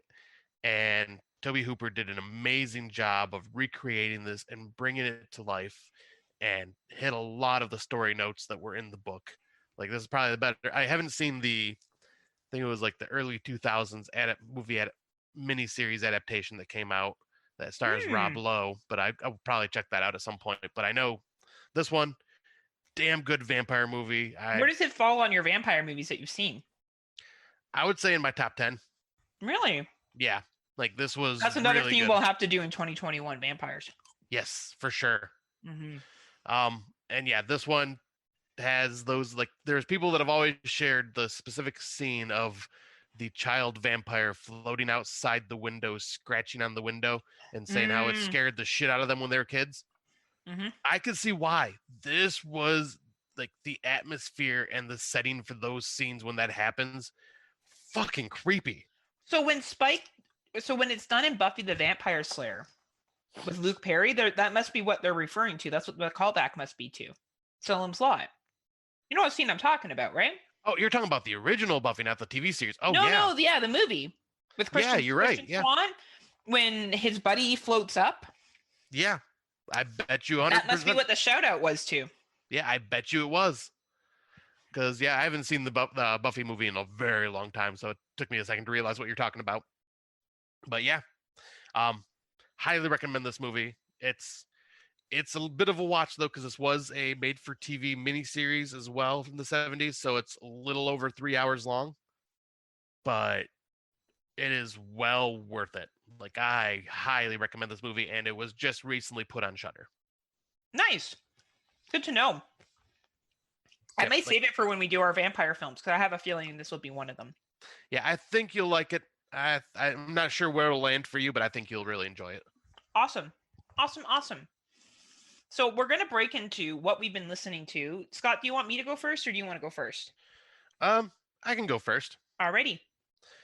So yeah, what we've been listening to, I will talk about another offshoot of Horror News Radio, and the same guys, they have the website Gruesome Magazine, I also talked about that show. This is their Decades of Horrors 1980s, featuring the hosts Jeff Moore, Bill Mulligan, Crystal Cleveland, and Chad Hunt, who are all from the Horror News Radio Gruesome Magazine website. And yep, I'd say it's about a once a month podcast. They go deep into one 1980s horror film and just kind of go into great detail about it and their personal opinions on it. And really well done, really informative, great personalities, so it's fun to listen to. They're funny, they're entertaining, they're knowledgeable. The last episode they released was about 14 days ago, and that was The Burning. And they talk into, like, before they even get into the review of the movie, they get into so much detail of like everything about this film, like how it was made, this and that, how much it cost.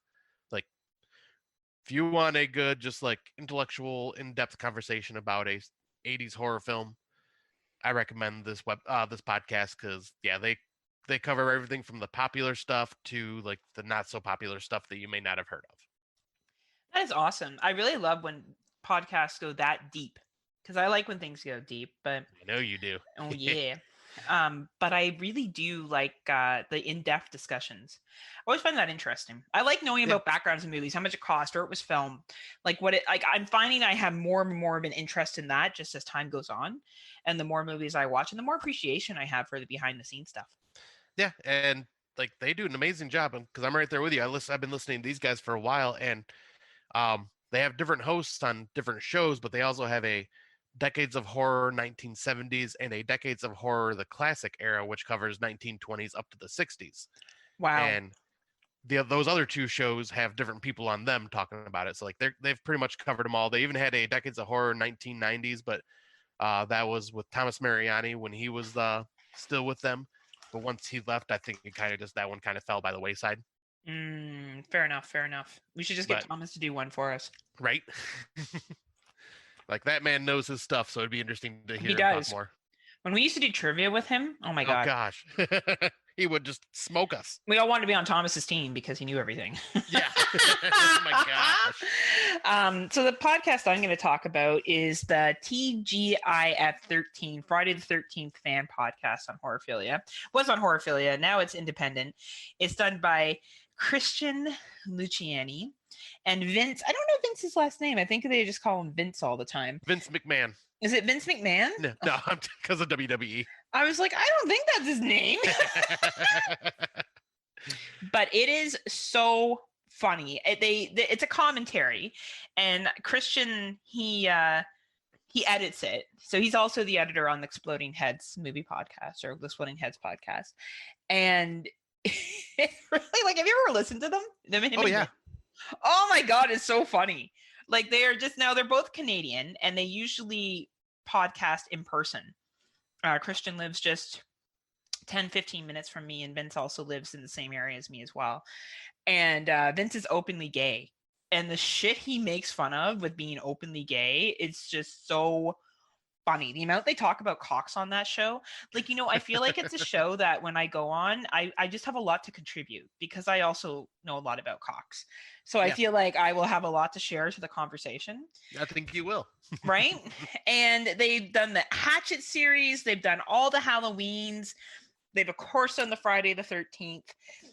And if you're looking for a commentary that you're not going to follow with the movie, like if you try to follow along with the movie, you're going to be out of luck, because they do edit it.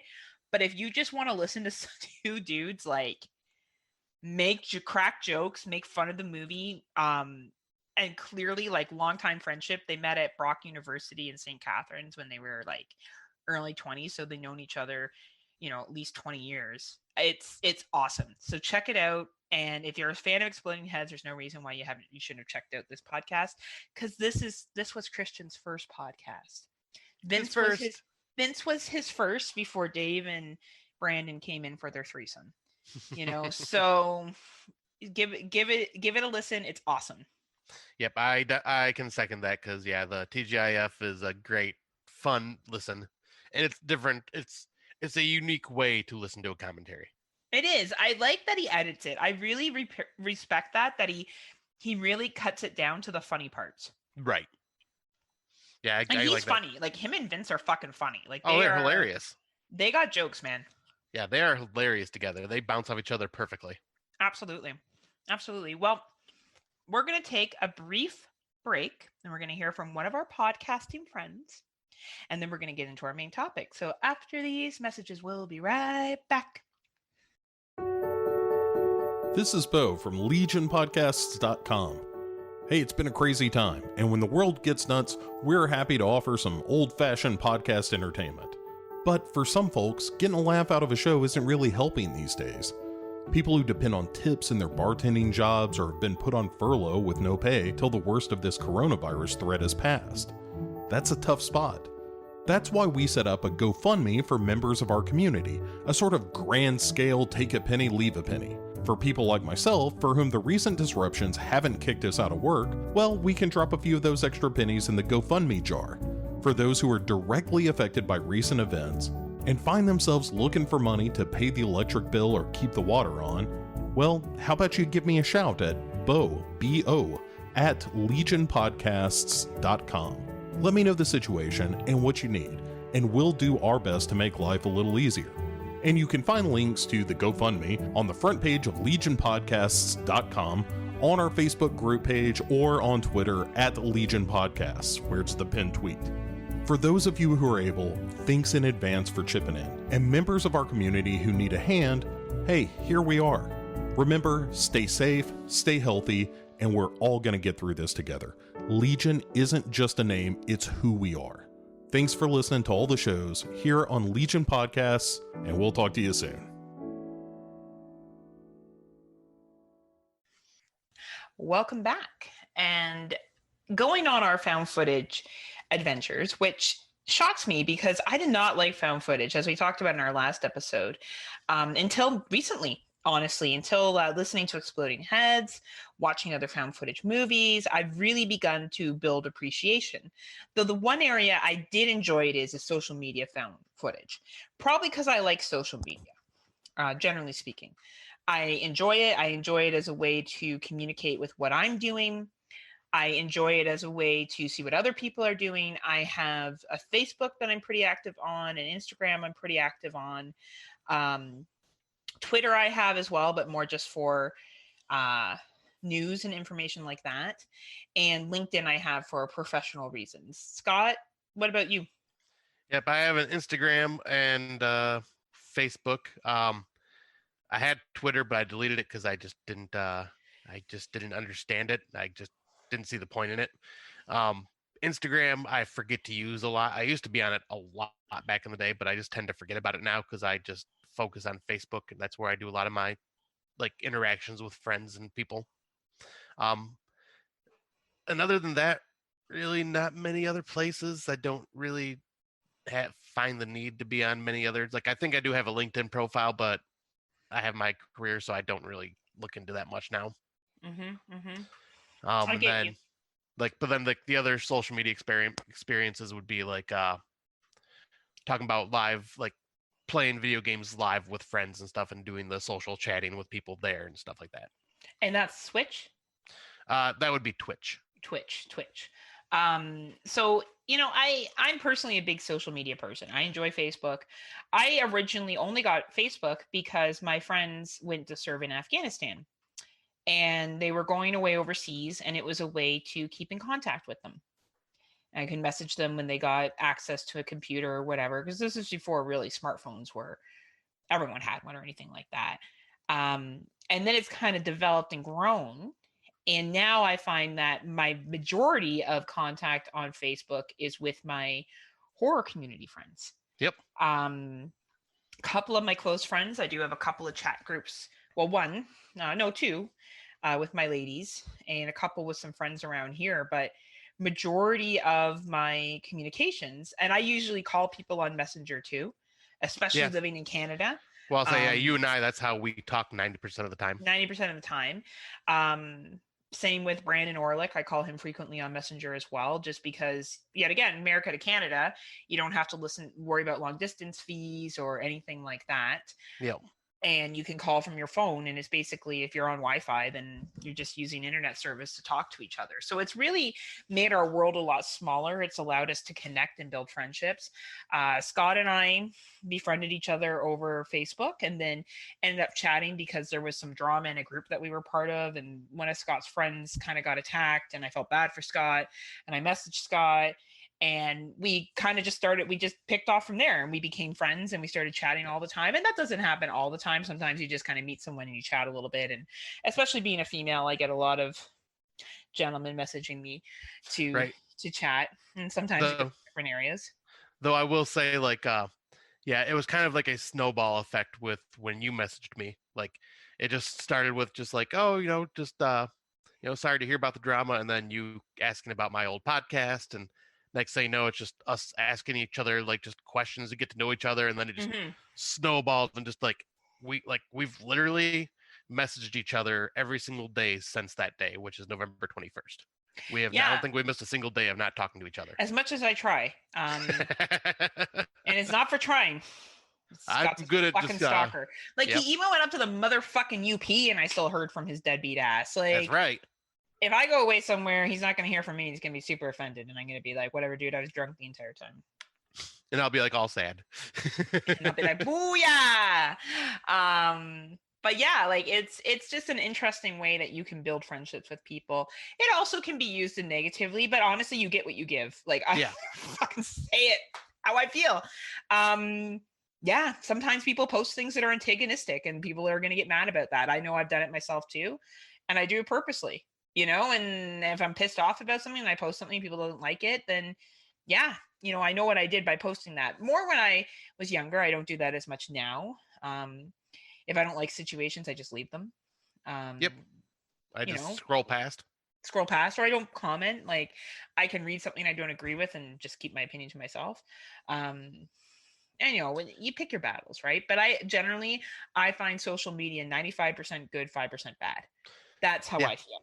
Well, and I will say with 2020, it has made me appreciate social media even more because it has helped you and I keep in contact. Yeah. We've become really good friends with other people in our community because of this. Yeah. I mean, hell, I never thought I would have good friends in Australia, but now we got Tim and Daniel that I would consider good friends of ours. Who don't read my review on their podcast, but yeah. Yeah, we gotta shame them for that multiple times. Shame on you. Shame horror for dummies. Shame.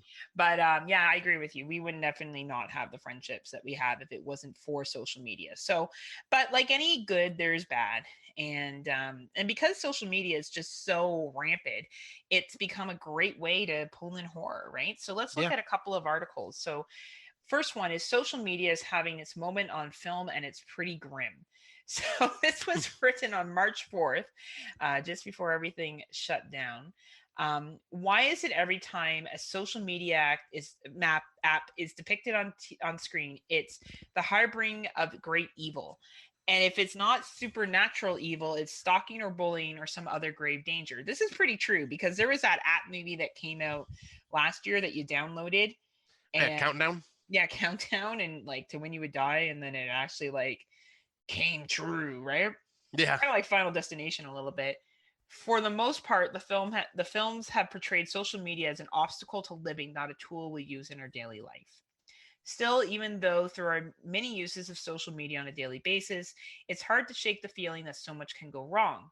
Movies capitalizing on the tremor of unease and Netflix shows like The Circle aren't helping. I've never seen The Circle. Have you seen it? No, I don't even heard of that one actually. Social media invites strangers and thus unknowns into our lives, like Scott and I. Yeah. Here's how different movies have handled them, lure, potential dangers, and lurks in our online presence. Unlike vampire and monster movies, social media is one relatable monster. So I only copied this part of the article because it went on to talk about a whole bunch of social media movies, which we're going to talk about in our review. But I think it's true. Social media is usually presented as something that is evil, that is something that is ruining us. We're not able to have face-to-face conversations, which I think is complete horseshit.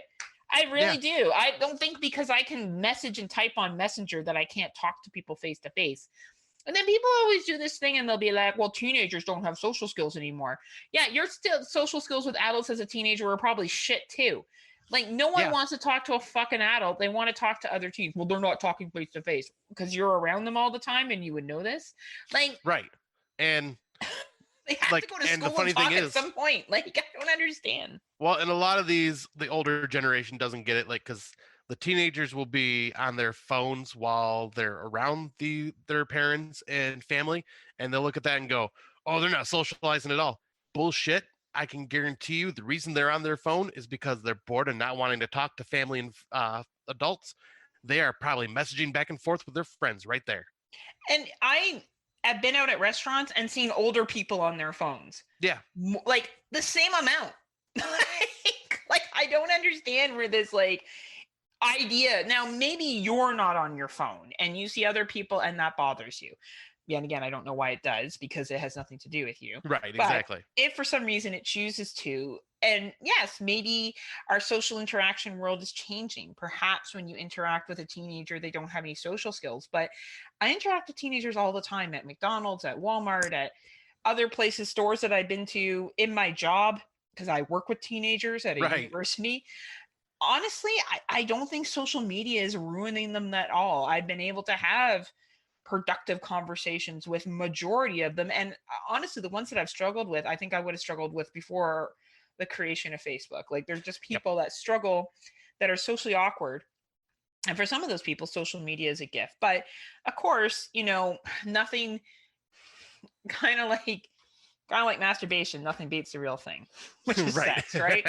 Like nothing beats in person hanging out and watching a film together. I'm not saying that social media can replace all that, but it can add value to your life. It can allow you to connect with people from other parts of the world, people that have other interests with you, and ways that you can expand your knowledge and your horizon. So yes, do I think there needs to be a balance? Absolutely. But if we're going to look at problems with social media, I definitely don't think it just lies in the younger generation. I think it lies within anybody and all the adults that online bully as well. Like 2020 has showed the real finest of people that we have to offer, especially when I read news feeds on an article. And like last week I was on this local news station, and it posted something like some American people overjoyed about Biden and a vaccine is on the way. So the reason why they titled that is so you click on it. If you actually read the article, it said some people in America are really thrilled about Biden. The election was a great turnout. And the second part is, and in other news, other good news this week is that there's a vaccine on the way, blah, blah, blah, blah, blah. But of course, people don't open the article. They just read the headline. Yep. And they went on to well, Joe Biden didn't create the vaccine.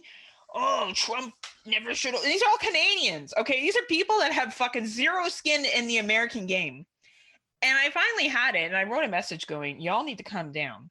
First off, this article, if you read it, is just talking how some people, maybe not you, but some people are excited that Joe Biden has been elected president. And the other part talks about how there's a vaccine in the process and in the works. I don't know why either anyone would get upset about this. And second of all, we're Canadian. We don't even have voting power in the American election. And I've never seen so many likes that I got on that post. Good for you. And it was on, it's shit like that. So we had adults that go online and then people attacking each other and being like, you're stupid, or I hope COVID kills you and your family. Like really fucking stupid shit that people type. The adults are just as bad as the teenage bullies. They're I almost feel like they're worse because they should know better. Yeah.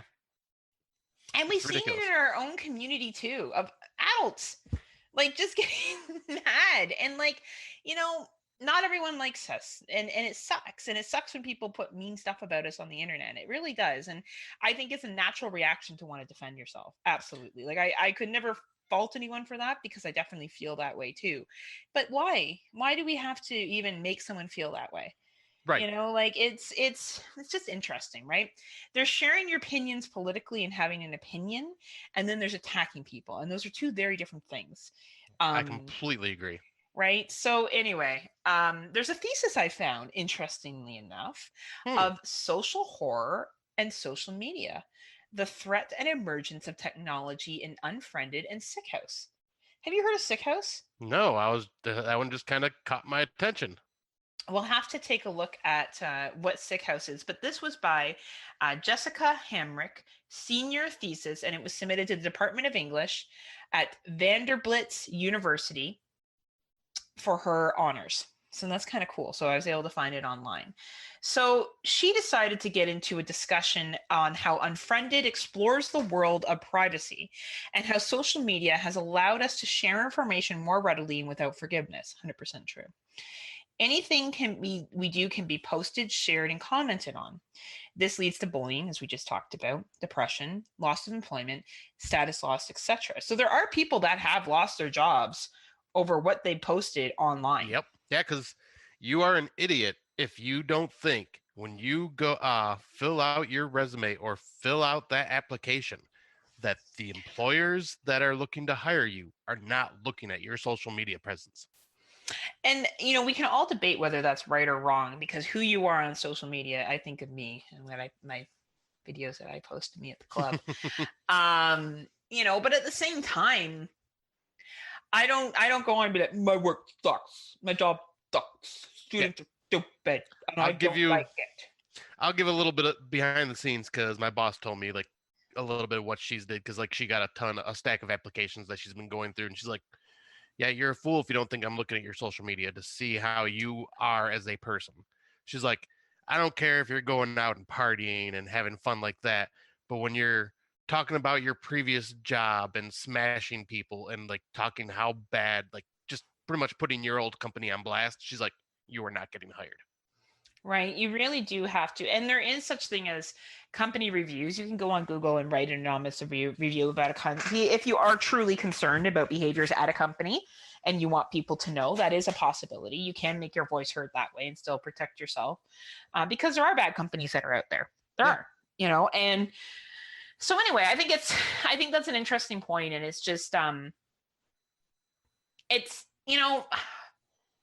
social media presence and who I see someone is online and who I think they are in person, I always think it's a little bit of both. I think there's always an amount of freedom and lack of consequences with social media. Yeah, there's anonymity. God, I can't say the word. No, I know you can be anonymous but not be anonymous. Yeah. You can have a face to your name and you can say whatever you want, and you become very antagonistic. And I feel like that's what we saw a lot last week with the election, is that people were just very antagonistic and trying to there's such thing as posting stuff because you want to share information that's relevant and fact checked, and unless you're on Parlor. Let's not even go there. Good right? Lord. What a dumb site. I read something that said Parlor, a safe space for the new age snowflakes. Well, and it's just funny because Parlor, like they even say, I read a little bit about it and they don't fact check, which is fine. Yeah. They purposely don't fact check. So like you just be reading a bunch of myths then. I guess if that's what you want to do, you want to read myths and shit and like, I don't know, like believe into whatever you want to believe into. And, it's not that I don't think corruption happens and there's some truth to conspiracy theories. Absolutely. Of course I do. But I just feel like sometimes people just feel the need to like say things that because they feel threatened in their own stuff. Anyway, but let's talk a little bit about this individual's thesis a little more and a little bit of a snapshot from what she had to say. Now, nearly 200 years subsequently to the publication of Shelley's Gothic fiction, so referring to Frankenstein, a similar sentiment surrounding the affairs of horror and technology have erupted. However, this sentiment, rather than focusing on the mechanical inventions of like the telegraph or the typewriter, centers on those network and communicative advancements in social media. And in fitting of the industrial age of Frankenstein, in 2012, writer Mark Benoff for BBC went as far to call today's social revolution basically the new industrial revolution that brought to the birth of Frankenstein is what we're seeing now when it comes to technology. Makes sense. Yeah. Do you agree with that? Yeah. Cool. Newly minted websites like Facebook, Twitter, Instagram, and Snapchat are promoted within the internet to innovate the ways in which we interact with each other on a daily basis. According to the same piece, it is in fact due to this very development of social media that the world is changing at a speed we could never imagine before. Absolutely. In this sense, our ability to access information, relay messages, connect with one another is rapidly increasing and constantly reshaping the continued introduction of the new network platforms. Maintaining the notion that the instance of narrative horror serves as investigations into description of accepted understandings of life and culture. This drastic technological deviation in how we develop a community is ripe for horrific interpretations. It's like they knew about the horror community. It's like the complete definition. Right? Undoubtedly, the horror genre has responded, and we absolutely have. We have taken what is the new and the minted, and I remember when Facebook and MySpace and all that stuff came out, and ICQ, and you would like message people online. Did you ever have ICQ? I don't even know what that is. Wow, you were not cool. Well, I was like, we had what the hell was it? what was the name of the? We'd always get a free disc of it in the mail, and it was AOL Messenger. AOL. Okay. So we used ICQ up here. I remember. Did you ever go to chat rooms? Yeah, I used to be in chat rooms all the time. I was probably too young and immature to even bother with chat rooms because I go on there and just be a complete jackass. So I'm going to tell you a story that I only told my close friends in high school. So we used to have a computer lab, right, back in the day, and we used to have, like, you could go on and go to chat rooms during your spares. So Christian brought up spares on Exploding Heads, and no one understood what that meant. A spare was a time period where you didn't have a class, but it wasn't considered lunch. So you just had that hour and 15 minutes off. Really? So in the Canadian school system, you could have a lunch and a spare, and the spare was supposed to be used to do schoolwork or, I don't know, work out at the gym, whatever you're going to do during that time frame. Because if you had your spare and your lunch back to back, it was usually close to 2.5 hours off you would have. Holy shit. Yeah, we never had anything like that. We would have like 45 minutes, maybe an hour for lunch, and then we'd back to school. Yeah, no. Like there was no... The only time you had for socializing or break was walking between classes, going to your locker, and chatting before the bell rang for your next class. No, we had set up like actual times and stuff. So that's crazy. And you would only get those in older grades, right? So you wouldn't get a spare until like grade 10, 11, 12 kind of thing. So anyway, I was on my spare period, or my spare period, not my period. I was on a spare time where I wasn't in class, and I'm on this chat room. And the guy said he was in Australia. I don't know, maybe it was Tim Davis. Though Tim is considerably younger than me, but I don't know. And we did sexting, right? So right? Like, and I remember at one point he was like, and I thought it was funny. Like, I wasn't actually aroused by it at all. I just thought it was hilarious. He's like, I got you up against the wall. And I'm kind of like, I don't know, like whatever fucking fantasy he had. And I just remember at the end of it, I guess he must have been jerking off at the time, right? And he was like, oh my God, that was the best I've ever had. You're the best, blah, blah, blah. I love the way you type. Like, it was just like, it was so fucking dumb. But I remember 17 being like, oh man, this is jokes. And that shit's still going on today. Like now though, you get like webcams and you can do like mutual masturbation and stuff, and like it's really expanded more from just these chat rooms where you could go in and talk to random people to real like sexual exploitation, ideally consensual or not. And yeah, it's just really, really interesting that here's this little 17-year-old Heather like engaging in this sex chat in the middle of the day on like a Wednesday. I did that a few times too. Like, was it you? Maybe it was you and me. Yeah, hey, see, our roads crossed once again. That's right. So you had some sex chats too online? Yeah, because I just like you, I thought they were amusing. I'd never got off on it or anything like that. I just thought it was. Are you sure? I'm sure. I wasn't. I'm easily aroused. Not that easily aroused. You were like, well, it's interesting, right? And like it's very. Anyway, like, and I guess you could envision that the person looked like however you wanted them to look like, right? Like you could just make it be whatever you wanted. But I think about where we've come. So that was I was 17. So that would have been what, maybe 2000 to now, 20 years. That's insane. Yeah. Like in those 20 years, how much things have changed. Right? Like I still sex chat. Nothing's changed there. Now I get paid for it. I wish.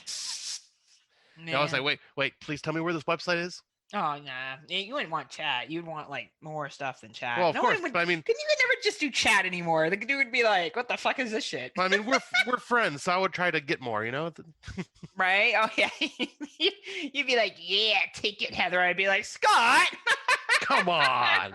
Smoke show. Because it'd be like some code name. I'd be like, Candy Cane. Candy Cane 69. It's so sweet. I'll give you cavities. So we've developed Candy Cane like Christmas, because Christmas is coming. Yeah, Christmas is coming. So we've developed a bunch of movies based on this. And it's ironic that we're talking about chats because our first movie is based on chat rooms. Yeah. I didn't plan that at all. I mean, of course I planned that here on Friday Nightmares because this is an extremely professional podcast with very, very professional hosts that are very equipped. Yes, so, and we know exactly what we're doing. That's right. And I purposely did that segue because I'm so talented. So why don't you lead the way in? All right. So the first movie we are going to talk about is the 2013's The Den. Apparently released in some countries as Hacked, which, by the way the movie is, makes absolute sense. But it is considered an American slasher film by Zachary Donahue and is his feature film directorial debut. The film was first released in Russia on December 23rd, 2013, and was given a simultaneous limited theatrical and VOD release on March 14th, 2014 through IFC Midnight. Stars Melanie Papala as a young woman who discovers a murder via webcam, and the film is shot as computer screens. The movie begins with Elizabeth logging into a webcam-based social media site known as The Den, or in the real world known as Chat Roulette. Is that what it was? Yep. Chat Roulette is kind of like what the whole thing here is going on, where it's like just randomly pick somebody and they go, okay, there's a dick. All right, move on. Oh, there's another dick. All right, I'd be like, there's a dick. Stay. It's like, hello. How hard are you? Oh my God. I would be offended if some dude showed me his dick. I'd be like, show me more, fucking bitch. Let's see what you got. They'd be like, you'd be making them. You'd be taking them further. Yeah. Come on. I'd be like, that's it. Let's see what you can do with it. They'd probably like, who's this? Right, like, damn, this is working. This chick is crazy. Anyway. But yes, it follows a social media site known as The Den, which allows users to chat with random strangers across the world, similar to Chat Roulette. For her graduate project in sociology, she proposes the idea to chat with as many strangers as possible and calculate how many meaningful conversations she can accumulate from around the world. Bang, bam, bam, bam. What are you thinking on this one, Scotty? This was a really good horror film, and I feel really hits that social media Chat Roulette style, because you see her going through, like, because it is literally just you're filming someone's computer screen the whole movie. And you were seeing her going through, and just like I was saying, like random dick shots. She will find, like, she'll click on somebody and it'll be some weird dude that all of a sudden is just like jerking off on the screen looking at her. And she'll go, all right, skip that one. And she'll go and she'll find someone that's actually talking to her, and they'll have a chat. And then she'll move on to another one, and could be like a weird prank, could be just another normal person, could be another naked dude. It's literally a Russian roulette with the chat group. Could be someone randomly with cats staring. Yep. Could be someone watching a TV show and having them just sitting there watching the TV show and having having the chat room open. Yep. Like, it's just whatever you could find. Yeah. And it was kind of like, it's a place for dangerous shit to happen. Because as this movie shows, she stumbles across the stumbles across this profile of a young woman, but it's just a picture, and the person's only typing and not actually talking through a microphone. Which right there, it's like, all right, that's kind of creepy. And then she notices that the same profile keeps popping back up in this random roulette with her, and starts sending more weird messages. And then at one point, it all of a sudden cuts to a video of a woman being murdered right in front of her, like throat being sliced right on the screen. And they don't hold back. This is like a very mean-spirited type of, like, forcing you to watch the stuff on the screen. And then stuff happens where all of a sudden she's getting hacked after that when she starts telling authorities, and it just gets worse and worse. And the stalking slowly gears up, and it kind of shows how obsessed she is with it too. Like, her boyfriend, she calls him at work. He's like, when are you going to come over? When are we going to get together? And she keeps pushing him away. And her friend will only come over, and she has to be constantly working on it, which is pretty similar to grad students. Like, this is actually pretty accurate to what a graduate student would be like, is putting their work first. I kept thinking her boyfriend was going to cheat on her. Yeah. Like, I kept thinking she was somehow going to watch a video of him banging some other chick. Like, that's what I was waiting for. But when he comes and surprises her and gives her oral sex, and then it's recorded. Yeah, the camera turns on and starts recording. And sends it to her graduate professor. Like, how fucked up is that? Yeah. Like, because it's being sent to her professor through her own email, so it's like she purposely sent it to her professor. Right. And I feel like in 2013, this did a really good job on playing on the insecurities of what we share online. Yes, it hit the fears too.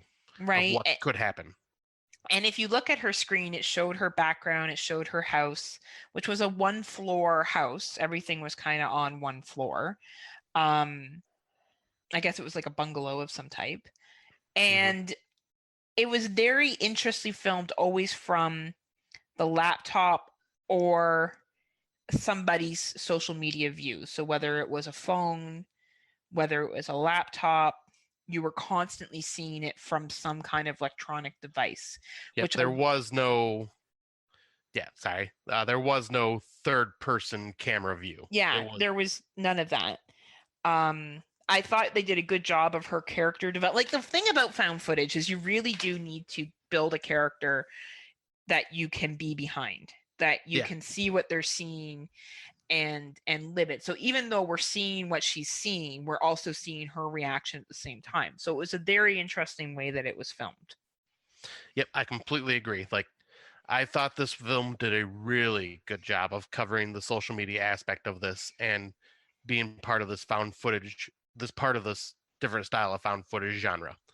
It plays on the fears of the technology. It plays on the danger, like, once again, the fears of technology and the superstitious fears of talking to strangers online and sharing too much information. And the video part of it, right? We're moving beyond the typing part. And I feel like this is one of the first horror movies that really exploited that. The whole video chatting software. I don't know when Skype started to pick off, but obviously Skype was probably around. And the whole idea of being able to communicate and connect with somebody online through your computer screen and then be able to see you and acknowledge where you are is very interesting. Like, I find that fascinating that they chose that, and they chose the relationship building that she engages in, basically the study of human behaviors online. And I'm not sure if you remember, like, the two South Asian gentlemen that were trying to convince her to masturbate. Yeah, because they didn't understand a woman's body, and he wanted to, like, the guy was getting ready to get married or whatever, and wanted to make sure he was pleased. Which she didn't believe. Who knows if he was telling the truth or not? Right. I don't. Well, was.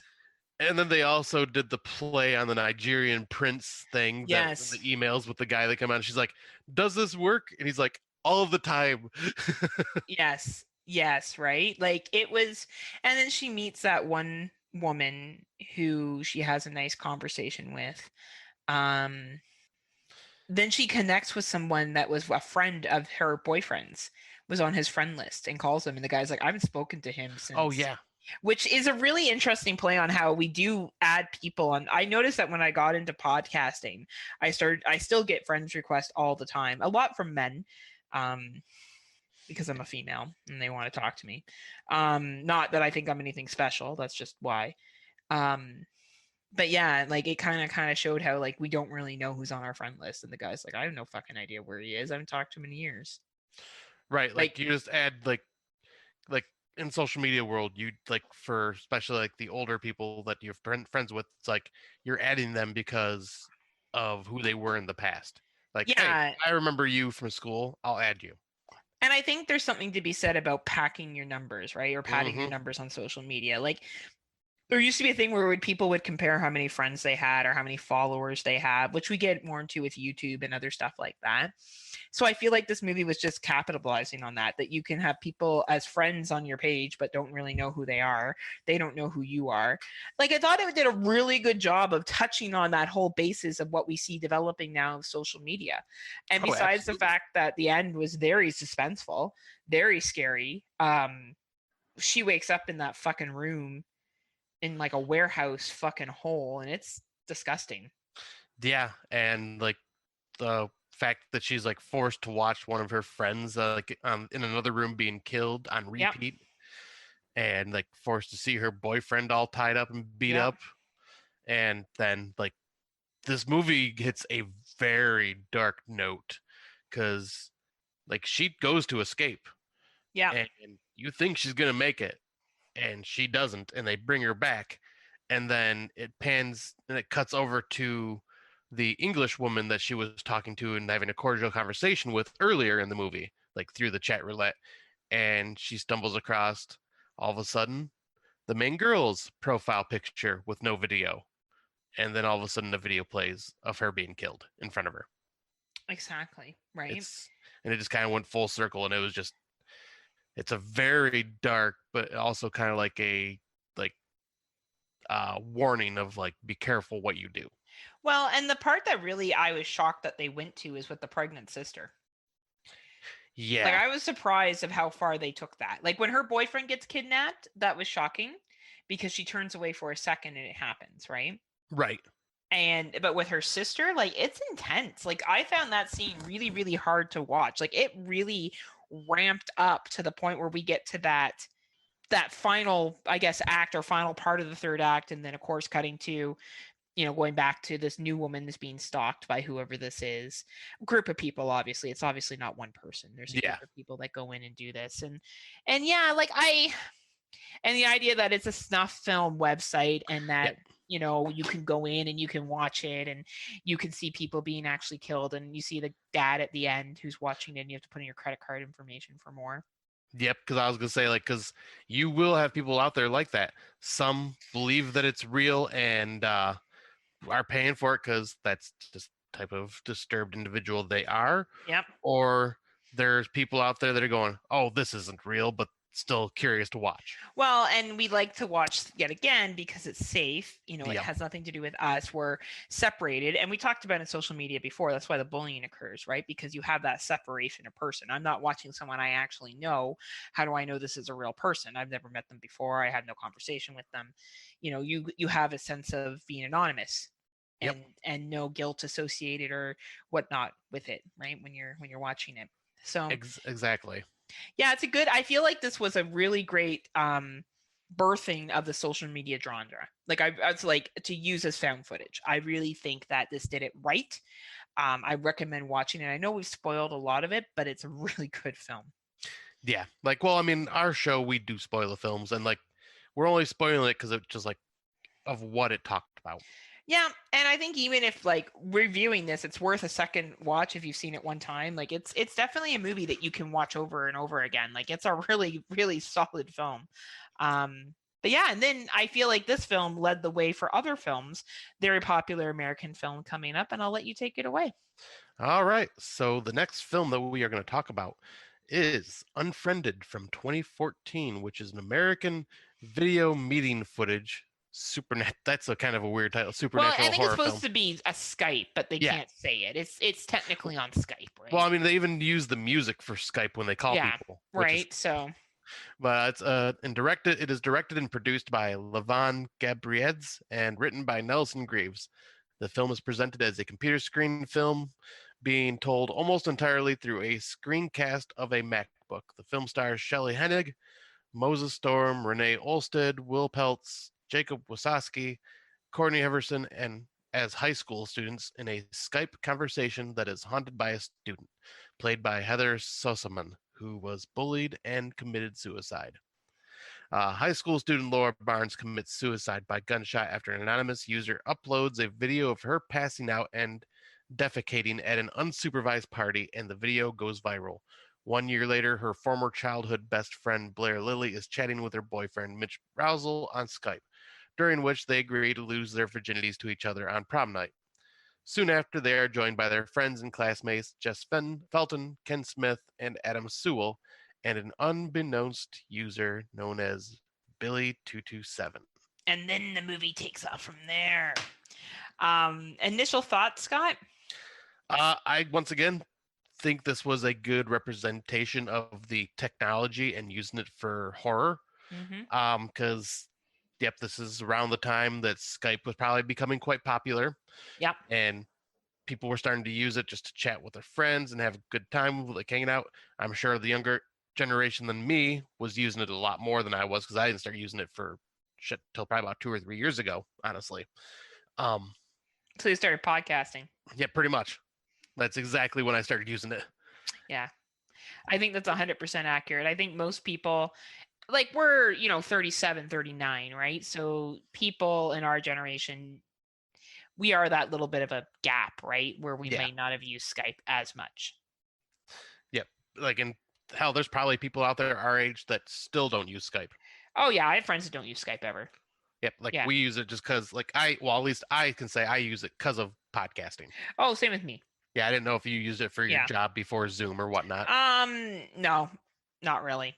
I've always had a Zoom account, so I've been using Zoom for a long time now. Okay. So.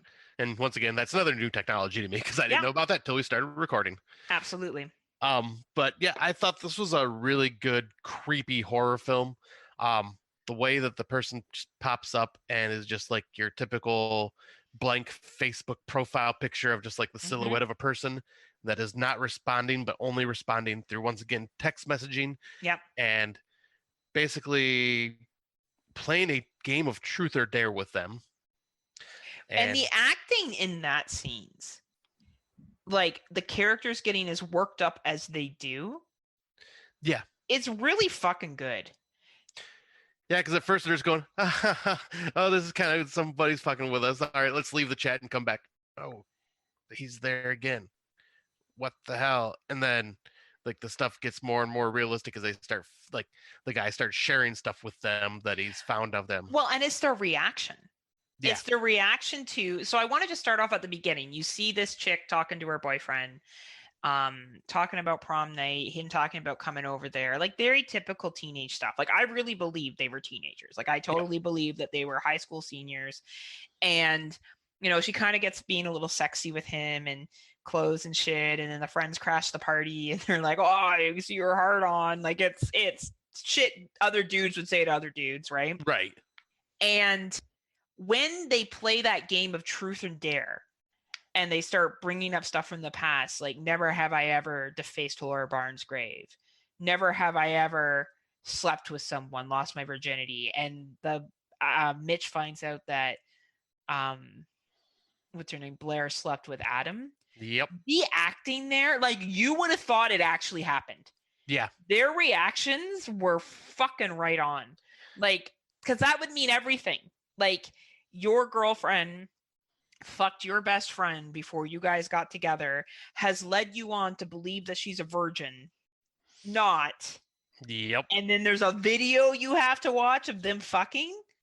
Like, that is fucked up for someone in their 40s to be upset about, let alone some 17-year-olds with their hormones running crazy. And their reactions are legit. Yeah. Like, they're legit. That's what would happen. I completely agree. And like, and you can see them struggling with it because like when this antagonist is basically doing this game with them, they're only allowed a certain amount of time to tell the truth. And if they don't tell the truth, 10 or seconds or 20 seconds, something like that. Yeah. And like you see the timer counting down and everything, and you can see them stressing out, like trying to deny. And then like right before either not saying anything and something bad happens to them, or ended up just finally spilling the beans. And it's always devastating whenever they announce. It's always devastating. And even when they bring in that girl at first who's like really fucking pissy and is like, why would you share this? Why don't you try apologizing to me first? Like, that dialogue was fucking right on. Like, I can't get past the dialogue of this movie and how well they develop these teenage characters. Because an adult may find that dialogue annoying, but that is how young people talk. Like, you're still learning how to communicate with each other, and you're still learning how to present your points, and you're still fired up with your hormones and everything that matters at that time, which is high school status and what people think of you. And to find out that your friends have all done these shitty things, and then they see their friend kill herself by drinking the bleach or whatever she does, and then she falls on the ground, the cops come in, the paramedics. And then and they really set up why they can't get off the call. What I really appreciated about this movie is they showed several times why they couldn't just hang up. Yeah. That there were dire consequences if they did. And I really like that Ken character that tried to like hack it and thought Yes. he did. And then the hand in the blender part's a little cheese, but he kind of referred to the blender earlier, so you kind of got where that came in. Right. But yeah, I just really, I don't know. I really feel like what made this movie was the dialogue between these young Well, people. I mean, honestly, like that's what this movie really is. Like you have your kills, but you're seeing 4 to 5 faces on the screen and you're just watching people have conversations. That's And pretty much I what will it is. say they did it better than Host 2020. Host 2020 was good, and I enjoyed it. But I think Christian All Exploding has said, and I agree with him, I think the character development in Unfriended and the acting by those characters, I believe them more. Yeah, I completely agree. I mean, plus like the plot with Host is a bit. Well, seance and stuff, and we were going to cover it, but we didn't. We're going to save it for another one. Yeah. But I think Unfriended, it just, and even as they're, each, the only thing about Unfriended that I don't get is that these are a bunch of 17-year-olds. All their parents are out on a work, like this is a weekday night. All their parents are out and not home. That's a good point. Very good point. Like that was the only thing that I could buy, maybe one or two of them. I wish they had said something like, my parents are out of town for the night. Or you could hear them or you hear the parents downstairs. Or something happens to the parents downstairs, like they try to get into the room and then they get killed. Yeah, like there could have been something. That is my only real criticism, is that I have a hard time buying that a bunch of 17-year-olds are all home by themselves, like at 11 o'clock, 12 o'clock at night, because some real shit starts going down in these kids' houses and shit. And like, yeah, that's like that's the kind of part where you just gotta like suspend disbelief. Yeah, right. Like it's the only, and really, if that's a complaint, it's a small complaint, because really, I think when they were writing this movie, they probably thought we're going to get people so connected with the dialogue and the characters that we're not going to have to worry about questioning of that kind of stuff. Right. And they got rid of Ken and that other girl right off the bat because neither one of them really did anything malicious. Like Ken didn't really do anything. It was the one chick that rotted out the other ones, or the one guy, Mitch, rats out Adam for selling pot because he want to get caught, and then it goes through slowly. And the death scenes are pretty dramatic, like they're pretty well filmed. And then when it gets down to Blair, and you see that video of how she was the one that posted the video of Laura shitting her pants because she was so drunk. Yep, and she thought it was funny to do. Right. And it was basically, once again, don't be an online bully. Absolutely. And I think about honestly, I remember watching Unfriended and thinking, man, I'm really glad in like 2000 this wasn't a thing, because I didn't ever shit my pants at a party, but I definitely did some stupid shit at 17. All of us did. 19. Like, I can remember I hooked up with my boyfriend when I was, 16 or 17 at a party on a couch. And we ended up, I don't even know how we ended up sleeping on the same couch that night. Like the shit you do when you're 17. And this dude was in the other room, like in the room with us on the other side of the room, and watched us. Right? Like, and in the morning I woke up and he was there. And I was like, how long have you been there for? He's like, all night. I'm like, okay. Like, that's fucked up. And this is what alcohol and shit does when you're that age. Like, I can remember going to these parties and getting fucking shit-faced and running around. I remember one time I slept under a coffee table and like stupid, dumbass shit. And I just thank God that none of that is posted, Or I remember one time I made a video because one of my boyfriends broke up with me, and me crying that I was going to get to him. Thank fucking God I didn't. That shit would have, like, if this was now, oh my God, that would have been posted. Yeah, you would have shared that on, like, right? It would have been shared within days or minutes. So, I think they did a really good job of people that are young not being fully developed and not being able to think about the consequences. All you're thinking about is where you're at in high school. It shows why Lauren would, like, really everyone was eventually going to forget about her shitting her pants. She would have gone on to college, university, whatever, work world. Yep, it would have just been traumatizing thing for you to go through in high school because Yes, people there would not let you forget it. No, people would be horrible to you, but you don't see beyond high school, and that's the biggest thing with bullying. And I feel like Unfriended is a great fucking movie with some great fucking kills, like the guy with the gun, Adam with the gun. Yep. Right, he shoots himself. Yeah, because I think he shoots himself without, like, instead of answering the question. Yes. And it's just so fucked. Like, it's just, and then with Blair at the end, you just see her scream. Mm-hmm. Right. And like so you don't really know, and it just lets your imagination take over what happened. Yeah, it's just really, sorry, I've talked a lot about this, but I just feel like it's just really smart, and it just really played a lot on, high school behavior. Oh, I completely agree. And one thing I wanted to add to this too is this is one of those movies I wish I would have done it. I'm going to whenever I decide to rewatch this, but this should be watched on a computer screen. Yeah, I watched it on my laptop. I bet it had much more of an effect because it probably felt more realistic.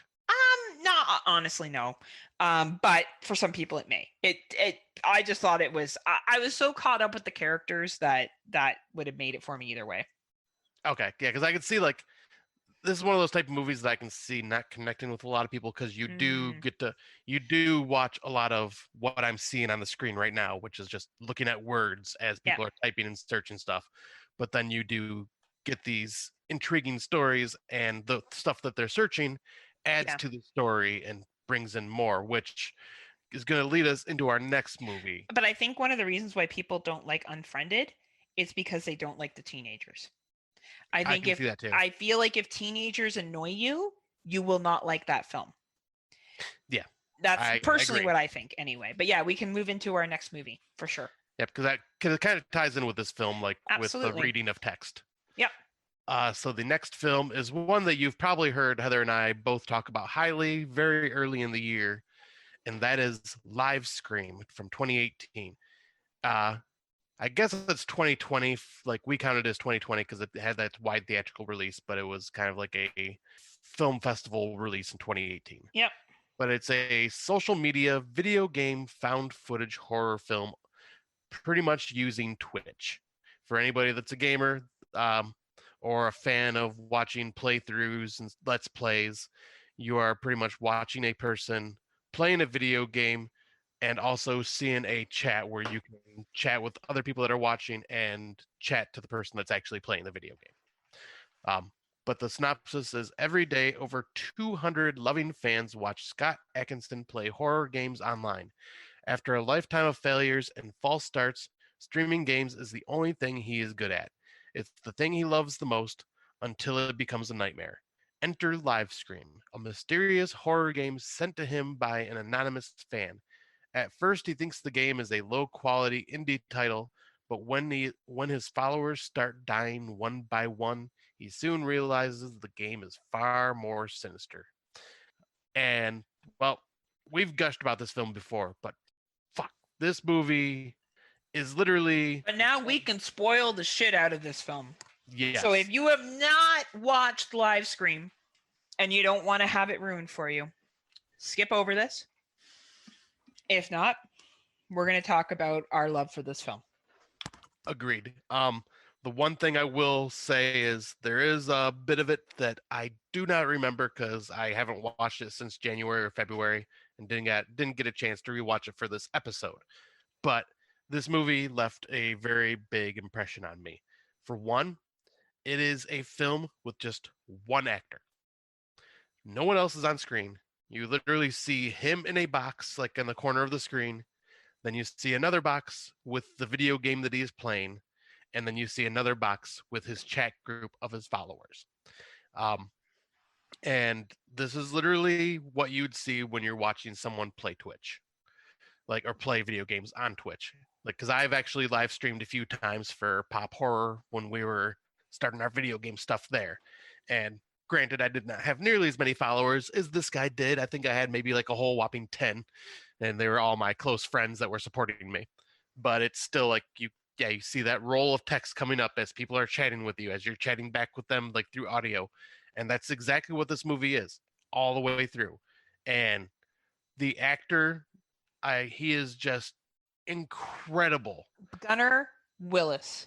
Thank you. He is just phenomenal on how he portrays everything that is going on. I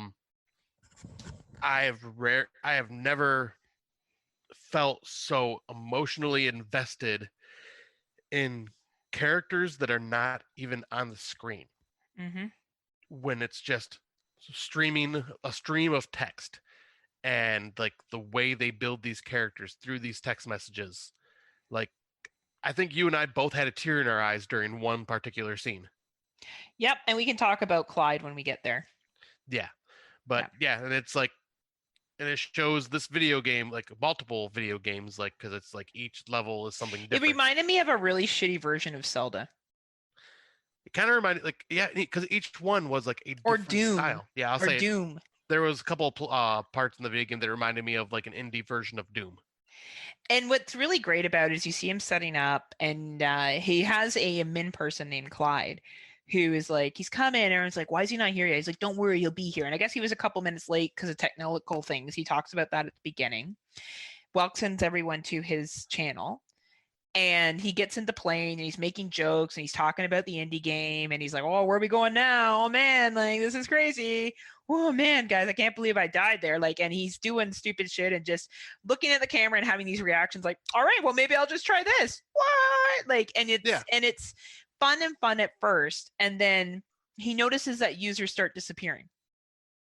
And the first time a user disappears, it's suddenly the user's like, oh shit, there's something in my room. Oh my God, gone. Yep. And then he starts asking for another user. Does anyone know who that guy is? Can someone check on him? Because the game keeps taunting him and saying like, you lose this, someone else is going to die. And it basically creeps up to the point where he starts off like he has 200 users and it drops off. People leave. Because I don't know if you remember, they go to a part where there's like everyone can see each other's face. Yep. And the killer comes in, something comes in and kills one of the people. Yeah. Right? Yep, and you have like, and amongst all these, you have your troll that appears. Oh, your troll, yes. I forget. I think it might have even been Lucky. Like, yeah, he like was just like antagonizing the main character. Oh man, he's a dick. And he's just being a complete asshole in the chat to everybody else, and doesn't believe what's going on. And then all of a sudden, he's just like, "Ha, something's in my room. Well, you guys are fucking stupid." And all of a sudden, just like silence. And he's gone. Well, and I think leading up to that, though, you got to think about how I know you haven't seen it, you don't remember it, but I remember a lot of it because it really stuck with me. Because I rewatched it a second time when I rented it that night because I liked it so much. Is when it first drops down, so he has the 200 users, people drop down, and it just drops down to 10 people stay on. And he's like, you don't have to stay on, guys. And these are his followers. They're like, no, we're with you. We're going to stay on with you. You know, we're here to support you. It actually shows the relationship building that he's done.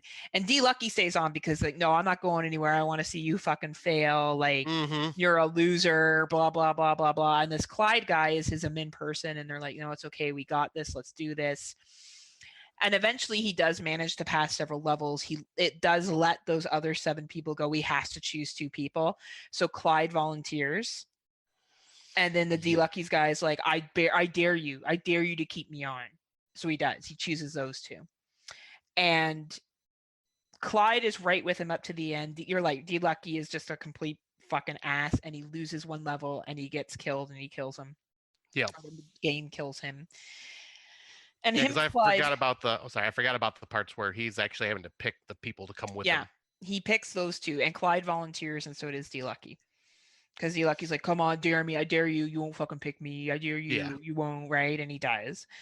And Gunnar Willis's reaction throughout this entire thing is what sells this film.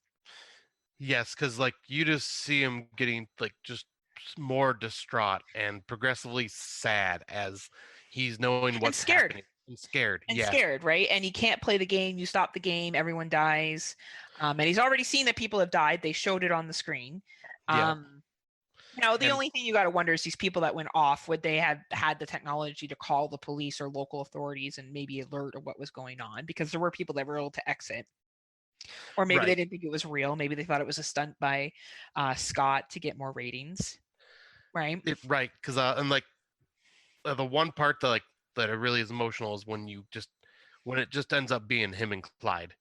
And talking to Clyde, and all you're getting is the text messages back from Clyde about how you find out he's like a 40-year-old man that's just been lonely, and that like him watching Scott play these video games is what is like his highlight and brought gave him a purpose. Yes. You know, he's like, all I do is work, and this is the other thing I do. You know, I'm really old. And that's just before he's about to take on a really difficult level. So he's going through these levels and trying to beat it. And he manages to pull it off, but then he does. And Clyde's like, oh man, I'm glad you did that. I didn't want to die, and et cetera, et cetera.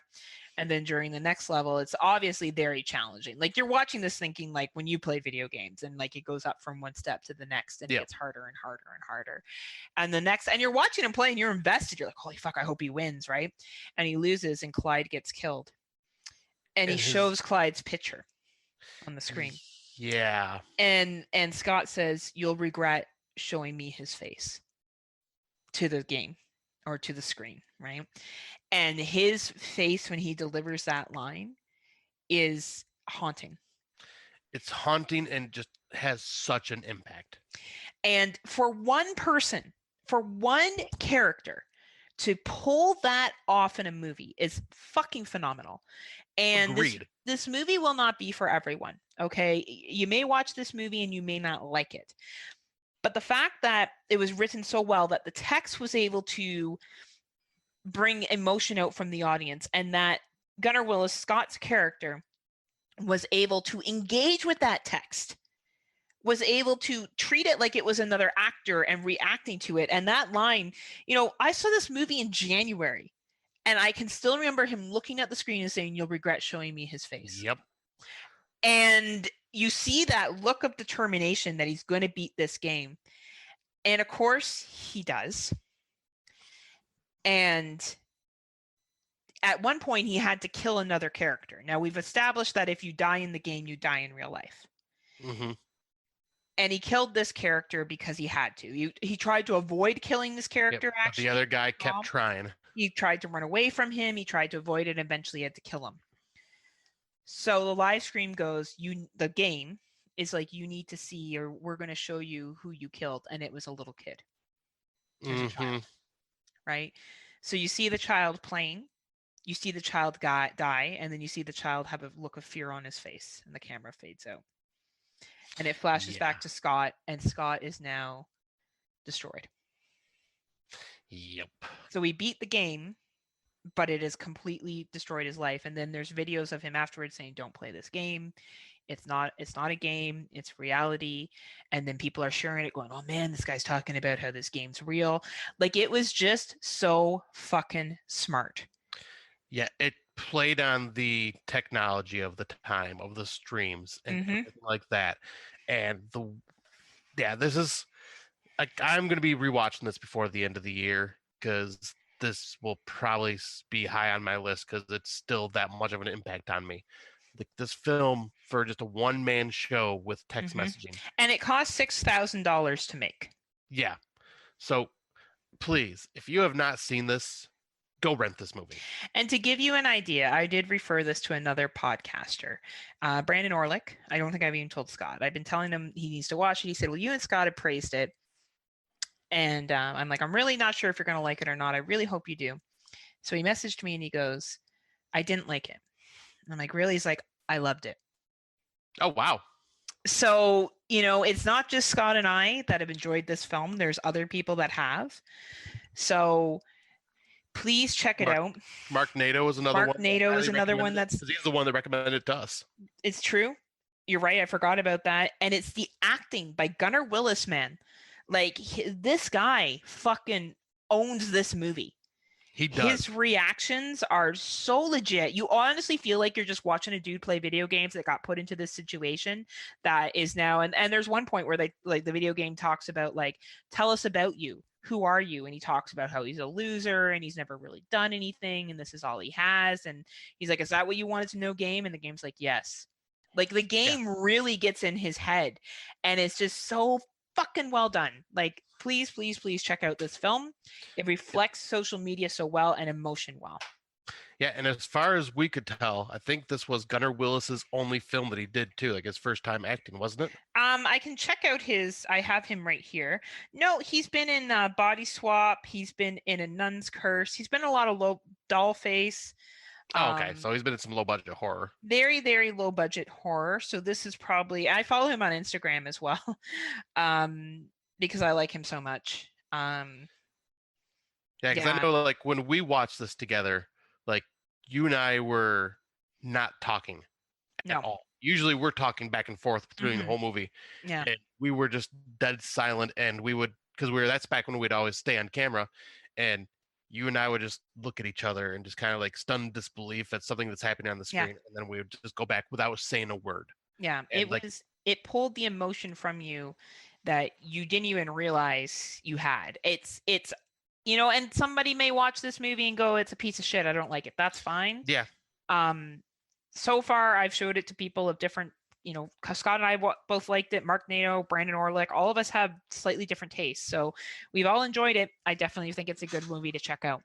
Yeah, and it's very simplistic, and like for $6,000, fucking impressive. And like as you're starting to notice, we are hitting different types of social media. For each one of these movies is talking about something different, and like LiveScream is the only video game stream style horror film I have seen. Yeah. And it freaking nailed it perfectly on how it is. Absolutely. And speaking of talking about other forms of social media, we're going to jump into the next one, which is #FollowMe.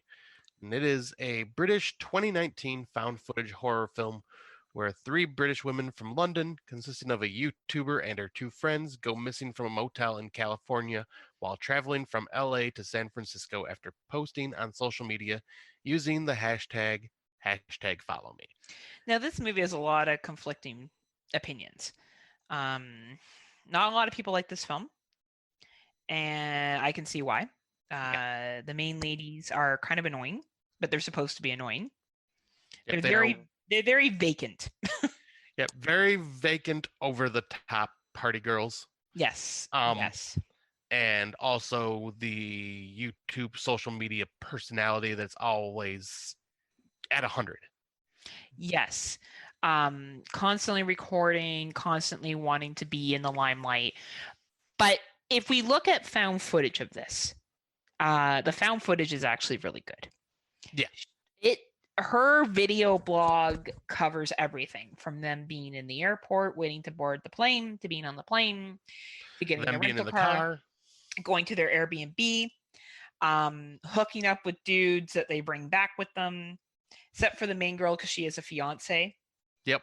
So she doesn't. But she actually goes off while those 2 are fooling around with their boy toys, and she walks off just to like take a moment of silence and just chat with her followers. Yeah. Like you literally just see her talking to the screen. She has a part where like how they meet these dudes are at the Hollywood Hills. They start talking to them and the camera's going kind of up and down. I kind of reminded me of Blair Witch Project, only the camera work was a lot better. Yeah, to be honest with you.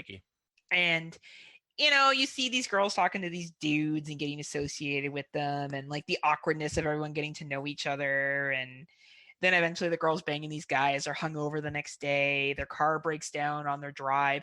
And you keep wondering when shit's going to happen. And I think that's probably why people don't like it. It's basically watching someone's vacation for the first, I would say, like hour. And then it really ramps up into the horror when they get to the motel room. And yeah, but they and actually I think it starts even before the hotel room when they're at the gas station and that guy is like yelling at them. And he's and that's pretty close to that. They're at the motel. You have 45 minutes of fun, good times at least before. Like there's little things that happen here or there. She gets a note on her car while they're all partying and it says, "Watch how you drive" or something like that. Yeah, something like that. It's little things happen. It's when they get to that motel that shit takes a real turn and the girls end up fighting. That finds out that the one girl slept with the other guy's ex-boyfriend. Then one of them's pregnant. Like it's it kind of goes all crazy. But what I really can appreciate is the fact that as a YouTuber, the main chick stayed true to her form and continued to record everything. Like you would record getting the Airbnb, getting the rental. You would record, meeting up with these dudes. You would record everything that was important that was going on in your life or that you felt was important, because that's your job. That's what you do. And that's what advertisers are paying for you to do. And you would wear clothes and stuff like that are brand ambassadors. It's hilarious. A couple times this summer I got asked to be a brand ambassador. Oh, that's right. You did. Which I didn't do any of that. I don't know. Maybe I will next year.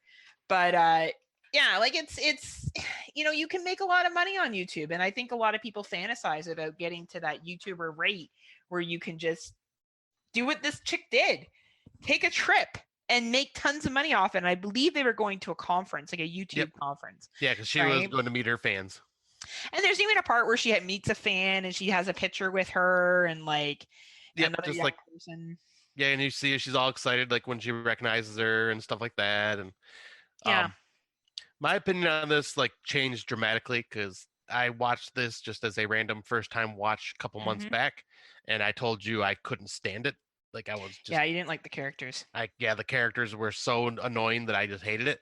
And then I watched a few more movies with social media personality types, and I'm going, oh, maybe I should go back and rewatch this and give it a second chance now that I understand that's just these type of characters. And going back, I'm kind of glad I did because I enjoyed this movie more. Yes, it's still slow with not a lot going on for the horror till the end, but you start picking up on little things like her friend, like when they're out at Hollywood Hills, her friend's like searching the car and she's like, what are you searching for? I can't find my phone. Yeah. And that ends up being a theme throughout the rest of the movie and like that I never really thought of the first time. And that's like me every bar night. Where's my phone? I actually lost my phone at the bar once. That doesn't surprise me. Yeah, it's true. I tried to do this shocked, offended look, but who are we fucking kidding? So, that was when I just went through my divorce. I was freshly divorced and making even less good choices. Now I make much more good choices. I always have a phone. I take a cab, not an Uber, and we'll get into that why in the next. Yes, we will. By myself, anyway. I'll take Ubers with groups of people, but not alone. Which is wise. Which is, I think so. But yeah, I think it's a decent film. Like I get why people don't like it, but if we look at someone that's living the YouTuber life, it represents it well. Yeah, exactly. Right. Like I thought I covered it very well. But yeah, we can move into the next one, which is Spree from 2020. And it is a American black comedy horror film directed by Eugene Yarenenko. The Gonzo-style satire follows a social media-obsessed ride-hail driver, Uber, played by Joe Keery. The film also stars Sashir Zamata, David Arquette, Kyle Mooney, and Misha Barton. It was executive produced by Drake. I did not know that. Wow. I know way too many people here from this year that I didn't know last year. Who the hell y'all? You know that song by Drake? Nope. Oh, it's because you're not from Toronto. I'll say I just know Drake. I don't know if I actually know any of his songs.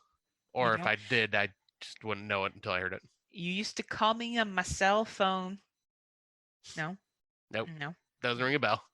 Wow, you are so boring. Stop listening to fucking Blind Guardian.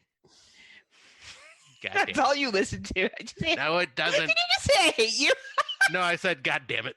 I thought you said I hate you. I'm like, it's valid. No, I love you.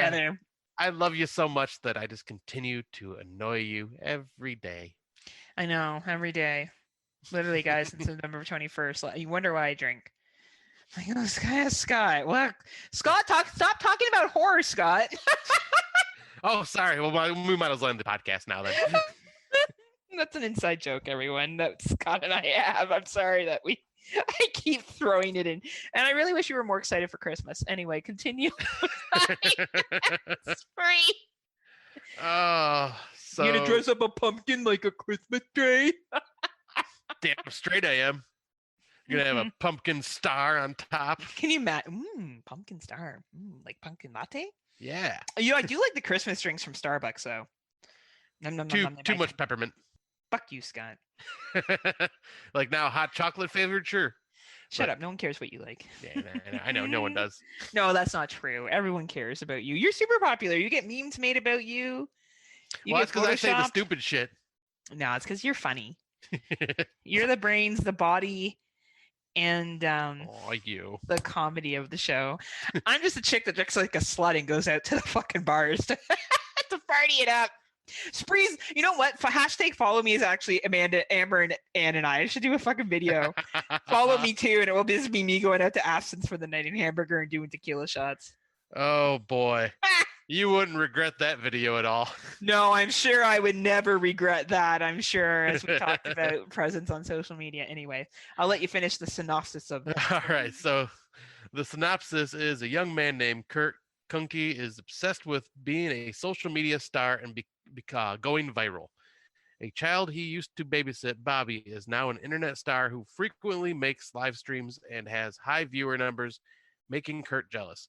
Kurt works as a driver for a rideshare app called Spree, then fits out his car with cameras and begins a new live stream one day titled The Lesson, where he instructs viewers on how to get famous on social media. Yeah. Oh boy. This is one of those films, once again, where you got this annoying wannabe YouTube star, like being over the top, crazy, obsessed with his numbers, obsessed with promoting. And what is that creepy smile you're giving? I'm just trying to distract you. Yeah, I'm staring right at it too, and I'm just like talking to you, just like staring at your creepy smile. I know. I'm like, you're waiting to say something. That's what I thought. Like, it's getting late in the episode. I start to act out. Yes, you do. Anyway. Start having your. I start tantrums. getting antsy. I start being like, "Oh man, Scott, I need to go drinking. Why am I taking so long? The nachos ain't gonna eat themselves." Oh, I want nachos now. No nachos for Scott. But anyways, yeah. So he's like the synopsis says, he sets up the cameras all in his car, and the lesson is basically how to become popular. And his way of becoming popular is by doing the most craziest thing he can think of, which is going on a murder spree, murdering his victims, and live streaming it. And it's pretty fucking funny. Like, he does, this guy, man, I just thought he was a one-trick pony from Stranger Things. He is not a one-trick pony. He's fucking jokes in this movie. Like, oh, he's funny. Like, when he picks up the comedian, the white supremacist. Yeah. Yeah. He picks up the white supremacist, but then he picks up the black woman comedian. Oh, yes. And he's like, she's doing her, Snapchat talk or whatever, and he's like, she pans over to camera and he starts screaming out, "Subscribe to my YouTube channel!" Blah blah blah blah. Oh my god, it's too funny, right? 'Cause he's trying to get these followers, and I think this movie really capitalizes on how people want to be famous, right? They want to be famous online, and they want to have that popularity. And it's Sheer Samata who plays Jesse Adams. And I think she's great in this film. And I also appreciate the strong Black female lead that she is. Yeah. I think that this movie really gave her a chance to be empowered as a Black woman. And her comedy was delivered very much from her view as a Black woman. In the car for all women, when she talked about the smile thing. Yes. It'd be prettier if you smiled. Her showing of her connection with her family, and then the showdown between her and Kirk at the end. Like, this is a really great example of Black empowerment in cinema, in my opinion, as a white person. Obviously, I'm not Black. Maybe someone who's Black feels differently. I just felt like it was obviously some social justice stuff in there, and it was done really well. It's not down your throat at all. Like, it's just, you're cheering for this chick, not just because she's Black, but she says some stuff that's really empowering too, for women as well. Yes, she does. Right. Like, and she is like a character that you absolutely feel for, going through everything that happens in this movie. Well, and she's smart enough to not get into the Spree. So Spree is a ride share program. So unlike Uber, you can pick up multiple riders. Yeah. And he's poisoning the water, which is really interesting. So he picks up that white supremacist who's like, "Yeah, I'm going to this rally, and you should be proud that you're white." like fucking kills him so you don't feel bad. And then that really bitchy real estate agent picks up her. Like it shows literally the because this is in LA. Yes. And it shows that very snooty, self-absorbed type that he's picking up. Like they get in the car and he's trying to communicate with them and they're just completely ignoring him and talking on the phone and like just completely rude to him. And you don't feel bad for what he for him poisoning these characters. No. And like you were saying, it's funny like the way he is, like he's like so obsessed, but that's where it gets funny and sad because he's so obsessed with wanting to be popular, wanting to beat Bobby, wanting to beat this kid that has way more likes than him. And like there's Misha Barton's name is London, and like her and the guy who is it Frankie, oh my gosh, I'm trying to find out who it is. Lala Kent is Kendra. Like there's just some characters that they pick up, like that London and like the other people are just so over the top, like elitist, right? Like, and it's just, and how he kills them, going to the, like he has them outside the sunroof drinking the champagne, driving around the dumpster area, what's it called, landfill, and it's like basically decapitates them. Like, oh my god, it was just like over the fucking top shit, right? And like, though he doesn't get the comedian to take the water when she leaves the car. I always thought that was interesting, right? I thought maybe he was going to spare her. Yeah, because I think what it was is he was thinking, all right, when I'm done doing all this, I want to come back for her and try to pick her up again. I just think he thought that if she died outside, someone would see it, right? That too, because he would get caught, right? So I think it was more that. I don't think he was coming back to her. I think he only did because he saw her online. That could be too, and he realized like if he did something with her, his numbers would skyrocket. Right. So, and then like the DJ when they go to the club and he's with like his dad, David Arquette, and that chick is like, yeah, I'll do this for you if you like, you know, what, buy me drinks or something like that, and then I'll shout you out as like she's some fucking famous DJ. Like it was just so full of like vacant people and like this like fucking like life that it was so good.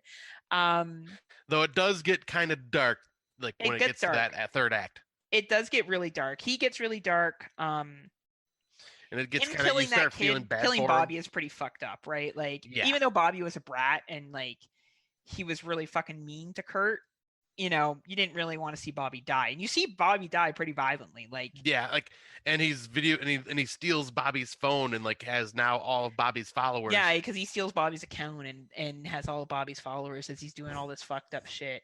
And like it's really smart. You know, it really truly is. It's a really smart movie. As it gets towards the end and the standoff, and she basically he gets her to kill him and films it. Right. So he'll be famous even in death. And it really does talk to our society's need for attention and loneliness. That can be provided through social media, the idea of ride shares. You know, when I went out on Friday night, even though I was with somebody, we still took a cab home. We were really drunk, so that was probably the thought. I would take an Uber. The person I was with was more comfortable with cabs, so we did a cab. But if I'm by myself, I only do cabs. Because that's a professional that is got a company behind it. It's a lot, and it's tracked, right? Yeah, it's vented and they're vetted and already been background checked. Right, and it's cheaper now, like actually than Uber. I have both apps on my phone, and because if I order through the cab app, they take an additional 20% off my fare. Oh, nice. So it ends up being cheaper than an Uber anyway, because Ubers have surge pricing depending on the time of day that you order them and what's going on. So it's, you know, I do use Uber Eats though. Yep, same here. To deliver my food. But that's a completely different thing. Yeah, it's food being dropped off, right?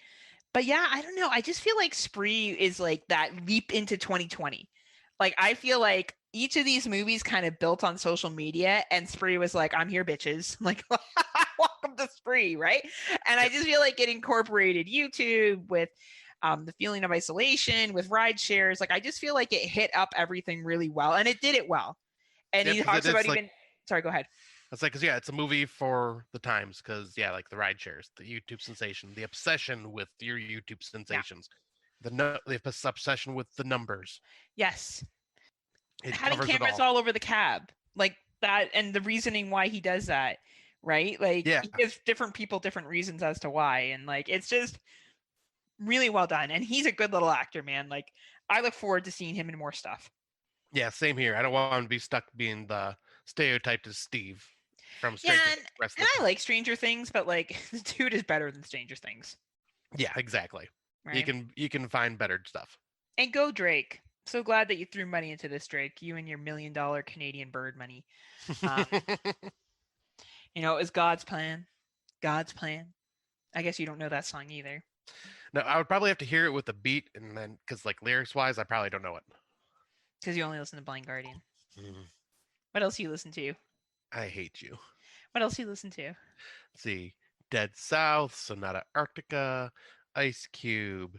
You don't listen to Ice Cube, you yes, fucking liar. I do when too. was the last time you listened to Ice Cube?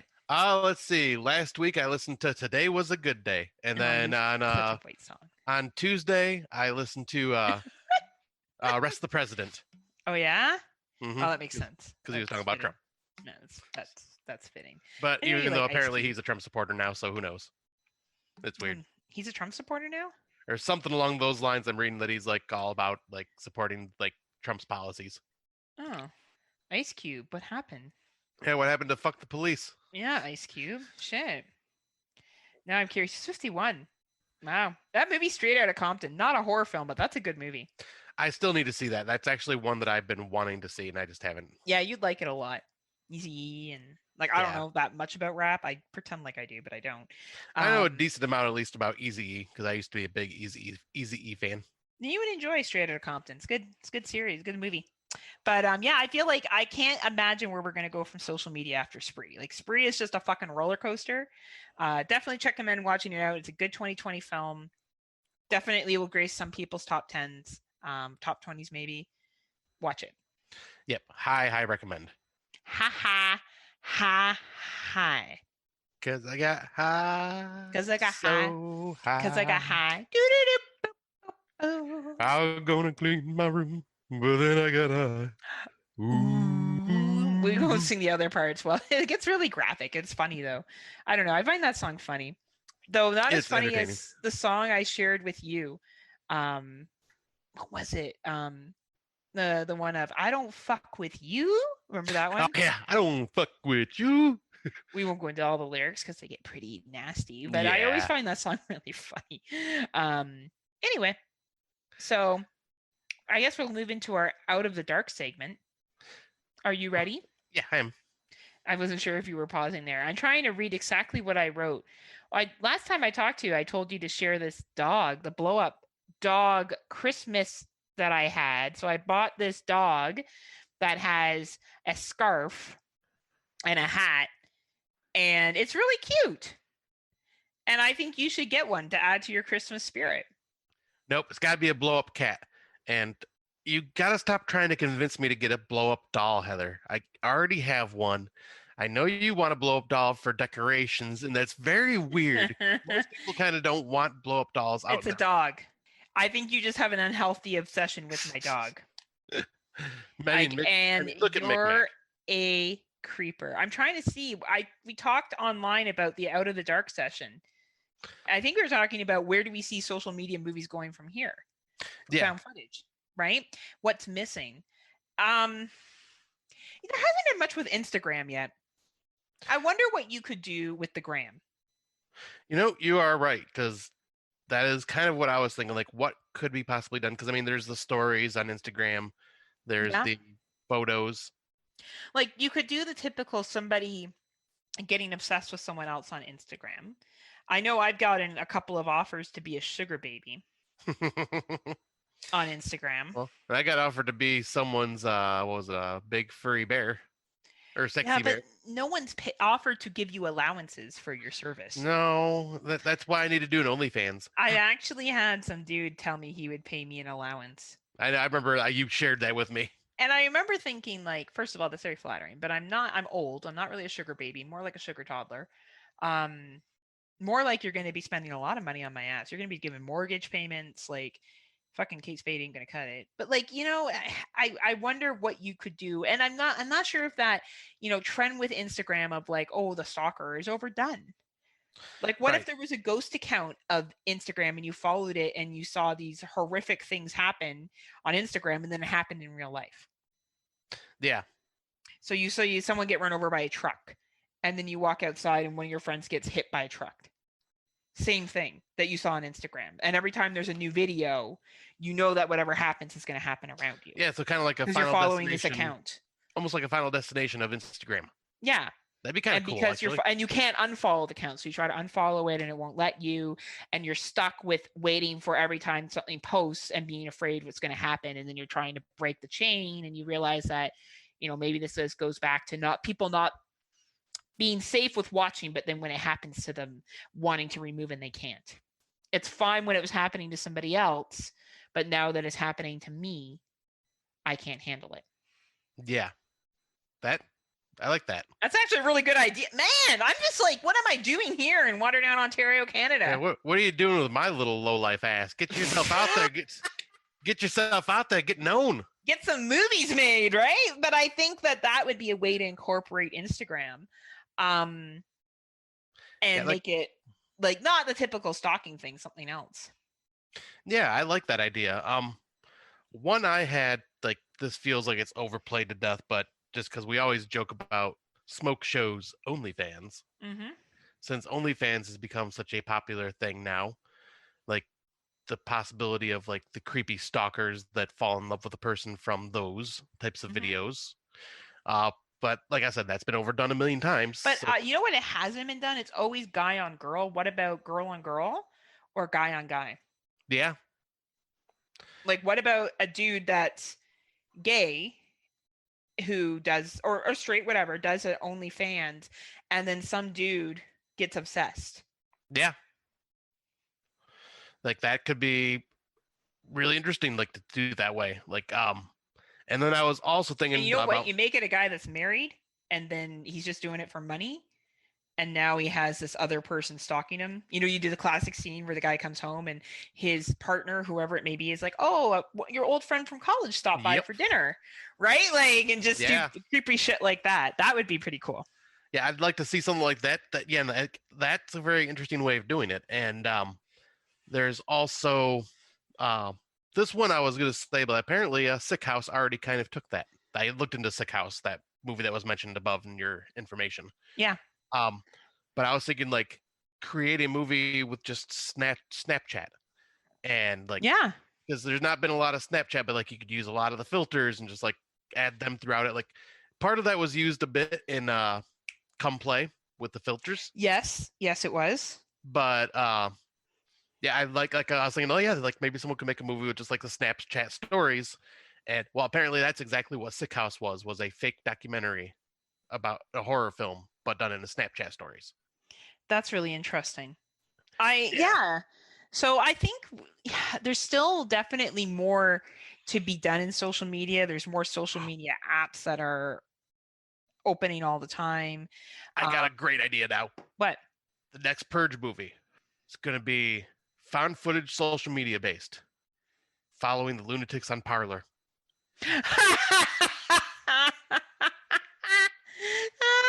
Because the Purge has gotten shut down, so now everyone moved to the Parler app to kind of start their own Purge. I always found, I think the Parler app is really funny. I think it's really funny that like people feel this need to be able to get together and be racist and not be fact share conspiracy theories that aren't fact checked. Like, I find that so funny. Like, I could go on there and be like, unicorns flew down my street last week, and they'd be like, ah, it's your right to say that. Like, I find it really funny. Oh, it's ridiculous. I find, and you know what? I think social media, bottom line, isn't going anywhere. No, and it's just going to get more and more. And it would be nice to use it in a way that's also productive. Like, but what a boring horror movie that would be. I made a friend over social media and everything went well. Right. Now we're friends. It's great. Right. And I feel like there's actually, this could be you like what you just said kind of gave me an idea. Making a friend over social media that you've never met in person. Mhm. Show their interactions with each other, like their communication with each other. You can see them building a good friendship. You can tell they're good friends. And then one of them decides like they're from another country or something. And one of them decides I know where you're going with this. You're such a nerd. no, but one of them decides they are going to come over and visit, and along the travels, that person gets kidnapped or killed, and someone else takes his place and comes and pretends to be him. Oh, like The Visit. You Like kind of only the grandparents, like with the changing of the character. I thought you were talking about When I Came to See You. I'm like, no. fucking annoying. I was kind of mixing it with the visit and the guest, Oh, okay, yes. but like showing some like I mean, obviously like there is a chance of like video chat and stuff like that, so that could be kind of iffy, but Yeah. there's still there could be many ways that could be portrayed where you're just like it's not the dangers of social media per se because you're showing your building of the friendship. It's the dangers of other people out there. Well, I remember when I went to see you, right? Like let's be real. Scott and I met online. We had talked a couple of times over the phone and in person, and I decided to go see him. So I did let people know where I was going, and I felt pretty safe in it because he's an hour outside the border. But like I feel like people would criticize that decision, and I don't feel bad making that decision at all. Like, to be honest, I plan on going to visit Brandon Orlick one day too. And like I feel like with both of you, I don't know, like just because you meet someone online doesn't mean they're a bad person. I've met tons of bad people face to face. Yeah, absolutely. Like, I don't know. I think sometimes we just label like online as bad, and you're not going to be able to have friendships and stuff. And I don't know if I necessarily agree with that. I think you definitely need to be cautious.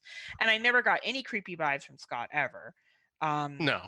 I got some from you, but no. Fair, right? But like I think of like that risk I took, especially as being a female. Yeah, going to another country by yourself. But it was only an hour across the border. Still. Right? Not even. Well, an hour, yeah. And I made it clear where I was. You gave me your address, like your phone number. I had talked to you, like, and I shared that information. People knew where I was. Like, really, like, let's say you had chosen to hurt me in some shape or form. Everyone had all your fucking contact information. Right. Like, it's not like you were going to do something to me. Like, not that you would ever would. I'm just speaking hypothetically, of course, right? Right. I had all your shit. Like, I would have easily been able to, like, go back to Canada and fucking charge you. Right, exactly. Or if I never came back, people would be like, oh, she went to see this dude and she left all this contact information. Yeah. You would have been completely covered. You know what I mean? Yeah. Like, really, you were at more risk because I was coming to you. Right, because I mean, like, if you were like the threat, what would I have done? You would have been at my home. No one would believe it. I mean, the only especially being a woman. Yeah. Like, add that on top of being a woman, right? Like, it's like what we saw in like another movie you watched earlier this year, where the girl stalks the guy. Yeah. And no one believes them, right? Like, it's the same idea. Yeah, it's absolutely the same idea. Like, it could have easily happened. Yeah, and I didn't think twice about it. Yeah, but I didn't think twice about it with you either. I was like with the way we chatted, like I was just like, yeah, I can trust you 100%. Like, I would be happy to have you stay the night at my place and like hang out for the weekend. And and there is a handful of people that I would go visit by myself. I wouldn't go visit everyone, not just because I think people are creepy, because you need to be able to have a lasting conversation with people and be comfortable enough with them for an extended period of time, right? Right. Yeah, it's just really interesting that we kind of spend our time being like, oh, if you meet someone online, there's this and that. But I would argue that you run the same face. Like, I meet some dude at a bar. What makes me know that he's any fucking better? Right. Like, you know what I mean? Like, it's just interesting how we look at stuff like that. Or I'm on vacation in Mexico and I meet some guy. Yeah, that's probably more dangerous than anything. You know what I mean? Like, I think it's just interesting. It's funny. Yeah, I was saying it's just like it does show like the dangers of like how like the dangers are about the same as in person. I think they are. I really do. And of course, like, you're going to always hear horror stories, but then look at Dan and Lacey. They met online and they're a couple now.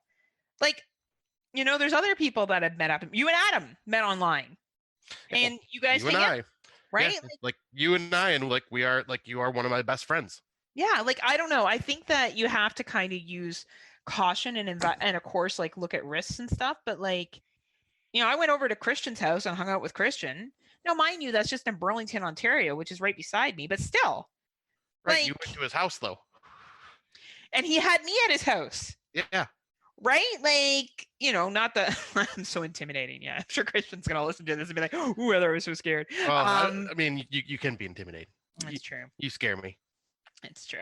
But I get excited when you scare me. But like, it's just, I don't know. I just think it's a really interesting concept. Honestly, there's like, I think about Android, I think about Venom, I think about Nudie. I would think twice about going to stay at their house.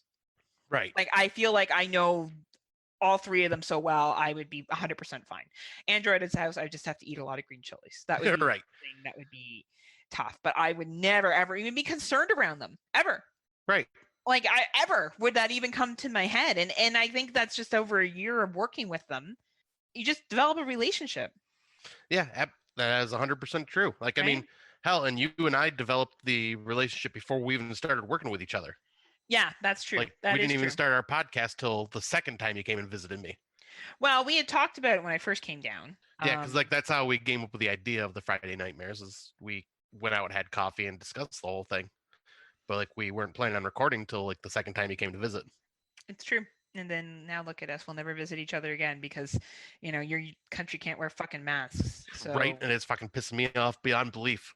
Because, oh damn it, I want to cross that border so I can go party with you at Absinthe. Yeah, I know. And like, I don't know if I'm like, February, I'm not so sure about that anymore. I feel like I look back on our shows and I'm like, yeah, when we get together in November. Yeah. When we get together in February, I'm like, I need to stop saying these shit because these months come and go. And like, nothing's happened, right?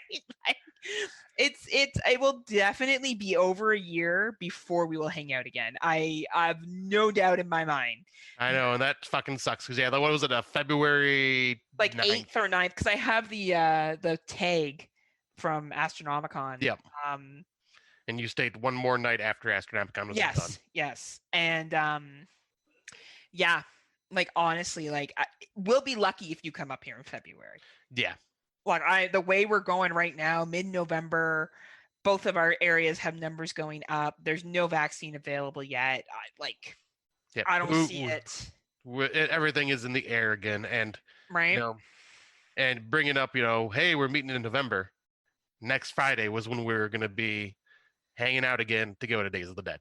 Yeah. But I kind of already forgave and let go of Days of the Dead. Yeah, exactly. Like, I was like, yeah. Is that even happening? Should it even be happening? You know what I mean? It's been canceled. Like, and it should have been, in all fairness, like with all the shit that's going on. Yeah, I hope that I see you sometime in 2021, Scott. Like, now I'm just Motor City Nightmares, baby. I'm like, hopefully by December 2021. Yeah, God. We never would have thought this when we met in person and we're like, last time we'd see each other like in February and be like, all right, see you in a year. Well, I think really, the shocking part of it really is that our borders are so easy to cross. Like, leading up to this. Yeah. As much as I don't love crossing the border, it's really not that big of a deal. You show your passport or your enhanced license, you cross. You don't have like, obviously our officials have guns and stuff, but they don't have guns pointed at you when you come up to the border. Like, it's a pretty low security border. But like, never in a million years would I had ever pictured a border closure and never in history has it lasted this long. Now, mind you, you can still fly into the States. Right. But I have to quarantine when I come home. Yeah, and that's only if you are lucky enough to live in a state that you can fly to. Yes. Michigan, I cannot fly to you. No, there's no flights between Detroit and Toronto. It's too close of a distance. Yeah.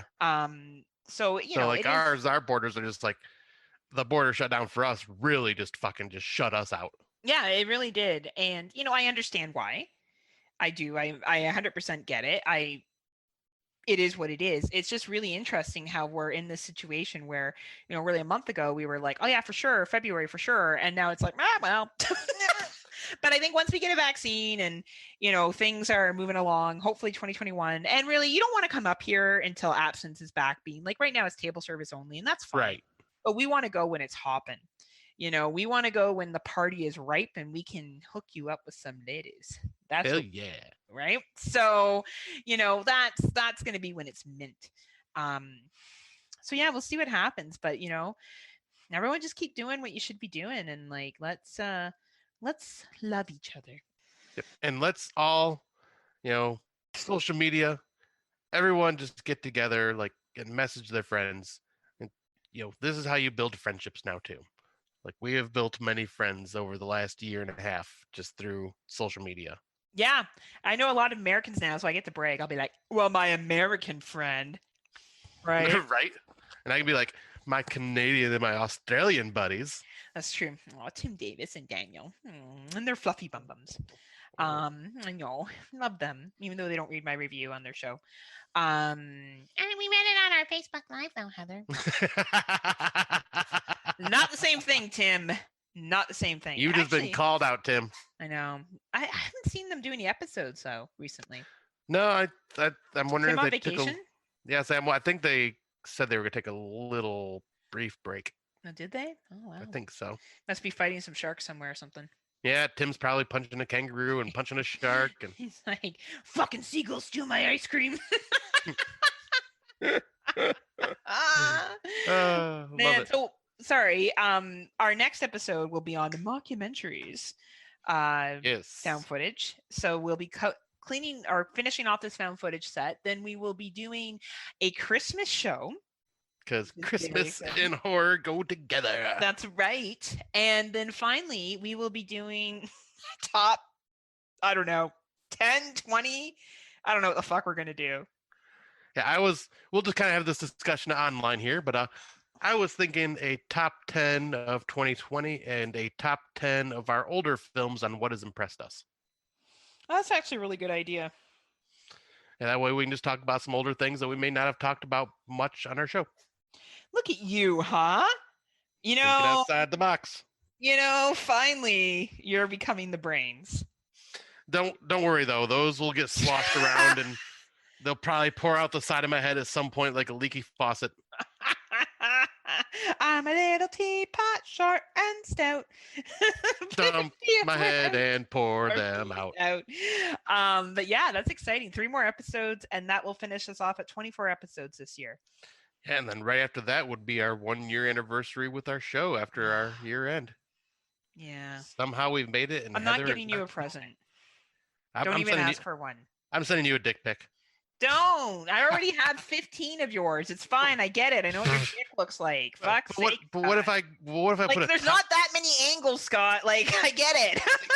I'm getting creative though, because now I'm going to put it in a little cage, like it's a little animal, or I could give it a little top hat with a little suit. You imagine you're like, do you want to let loose the monster, Heather? Breaking out of the cage. Despite my rage, I am still just a rat in the cage. Despite all my rage, I'm still smoke shows dawning in a cage. Oh my god! Sounds like something that chick would have seen in the den. Right. That's my life's talking to Scott and his dick pics. Every anniversary she gets a new dick pic from me. I'm like, yay, Scott, I know what your dick looks like. Really? So big. Yes. 9 inches have a wonderful around dick, Scott. It's great. I love all the dicks. I don't get why guys send dick pics. It doesn't really do anything. No, it doesn't. Look at it and go, oh yeah. Like if they sent nachos, I'd be like, yeah. Ooh, how about this? Sangria.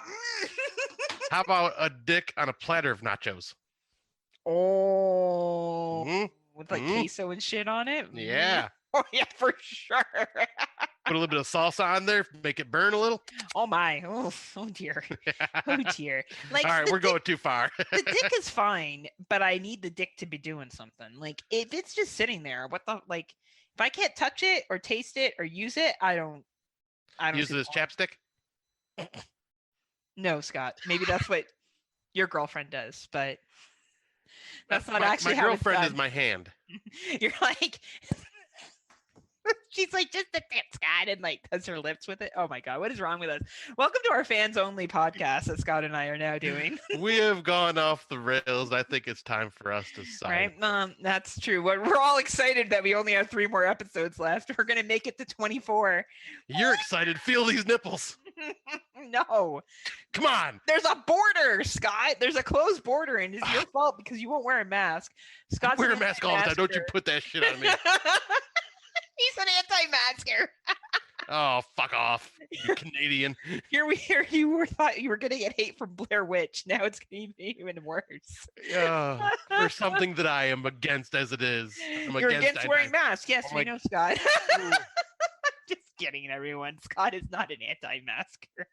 Well, if they're friends with me, they see I wear a mask everywhere. He may be an anti-Heather by the end of this podcast, but he's definitely not an anti-masker. I'm begrudgingly finishing off this year for our show. Our top. Then we will have to renegotiate on how we're going to do this. I can't wait till we do our top 10 and everyone disagrees with it. They're like, those aren't good movies. And we're all like, fuck you. We'll be like, we don't give a shit. Our top 10 bitches. We'll play the Party Up song by DMX. Y'all gonna make me lose my mind. Up in here, up in here. All right, I guess we drag this cat out long enough, so we'll put it. Sounds like my sex life. Yeah. So we look forward to you next time. We look forward to you. We look forward to you. We look forward to next time when we're going to talk about our mockumentary found footage. But until then, take care and unpleasant dreams. You got anything to say, Scotty? See you on social media. He's a creepy dude with the beer that likes craft beer and feels that that's part of a personality trait. It is a personality trait. And we're out.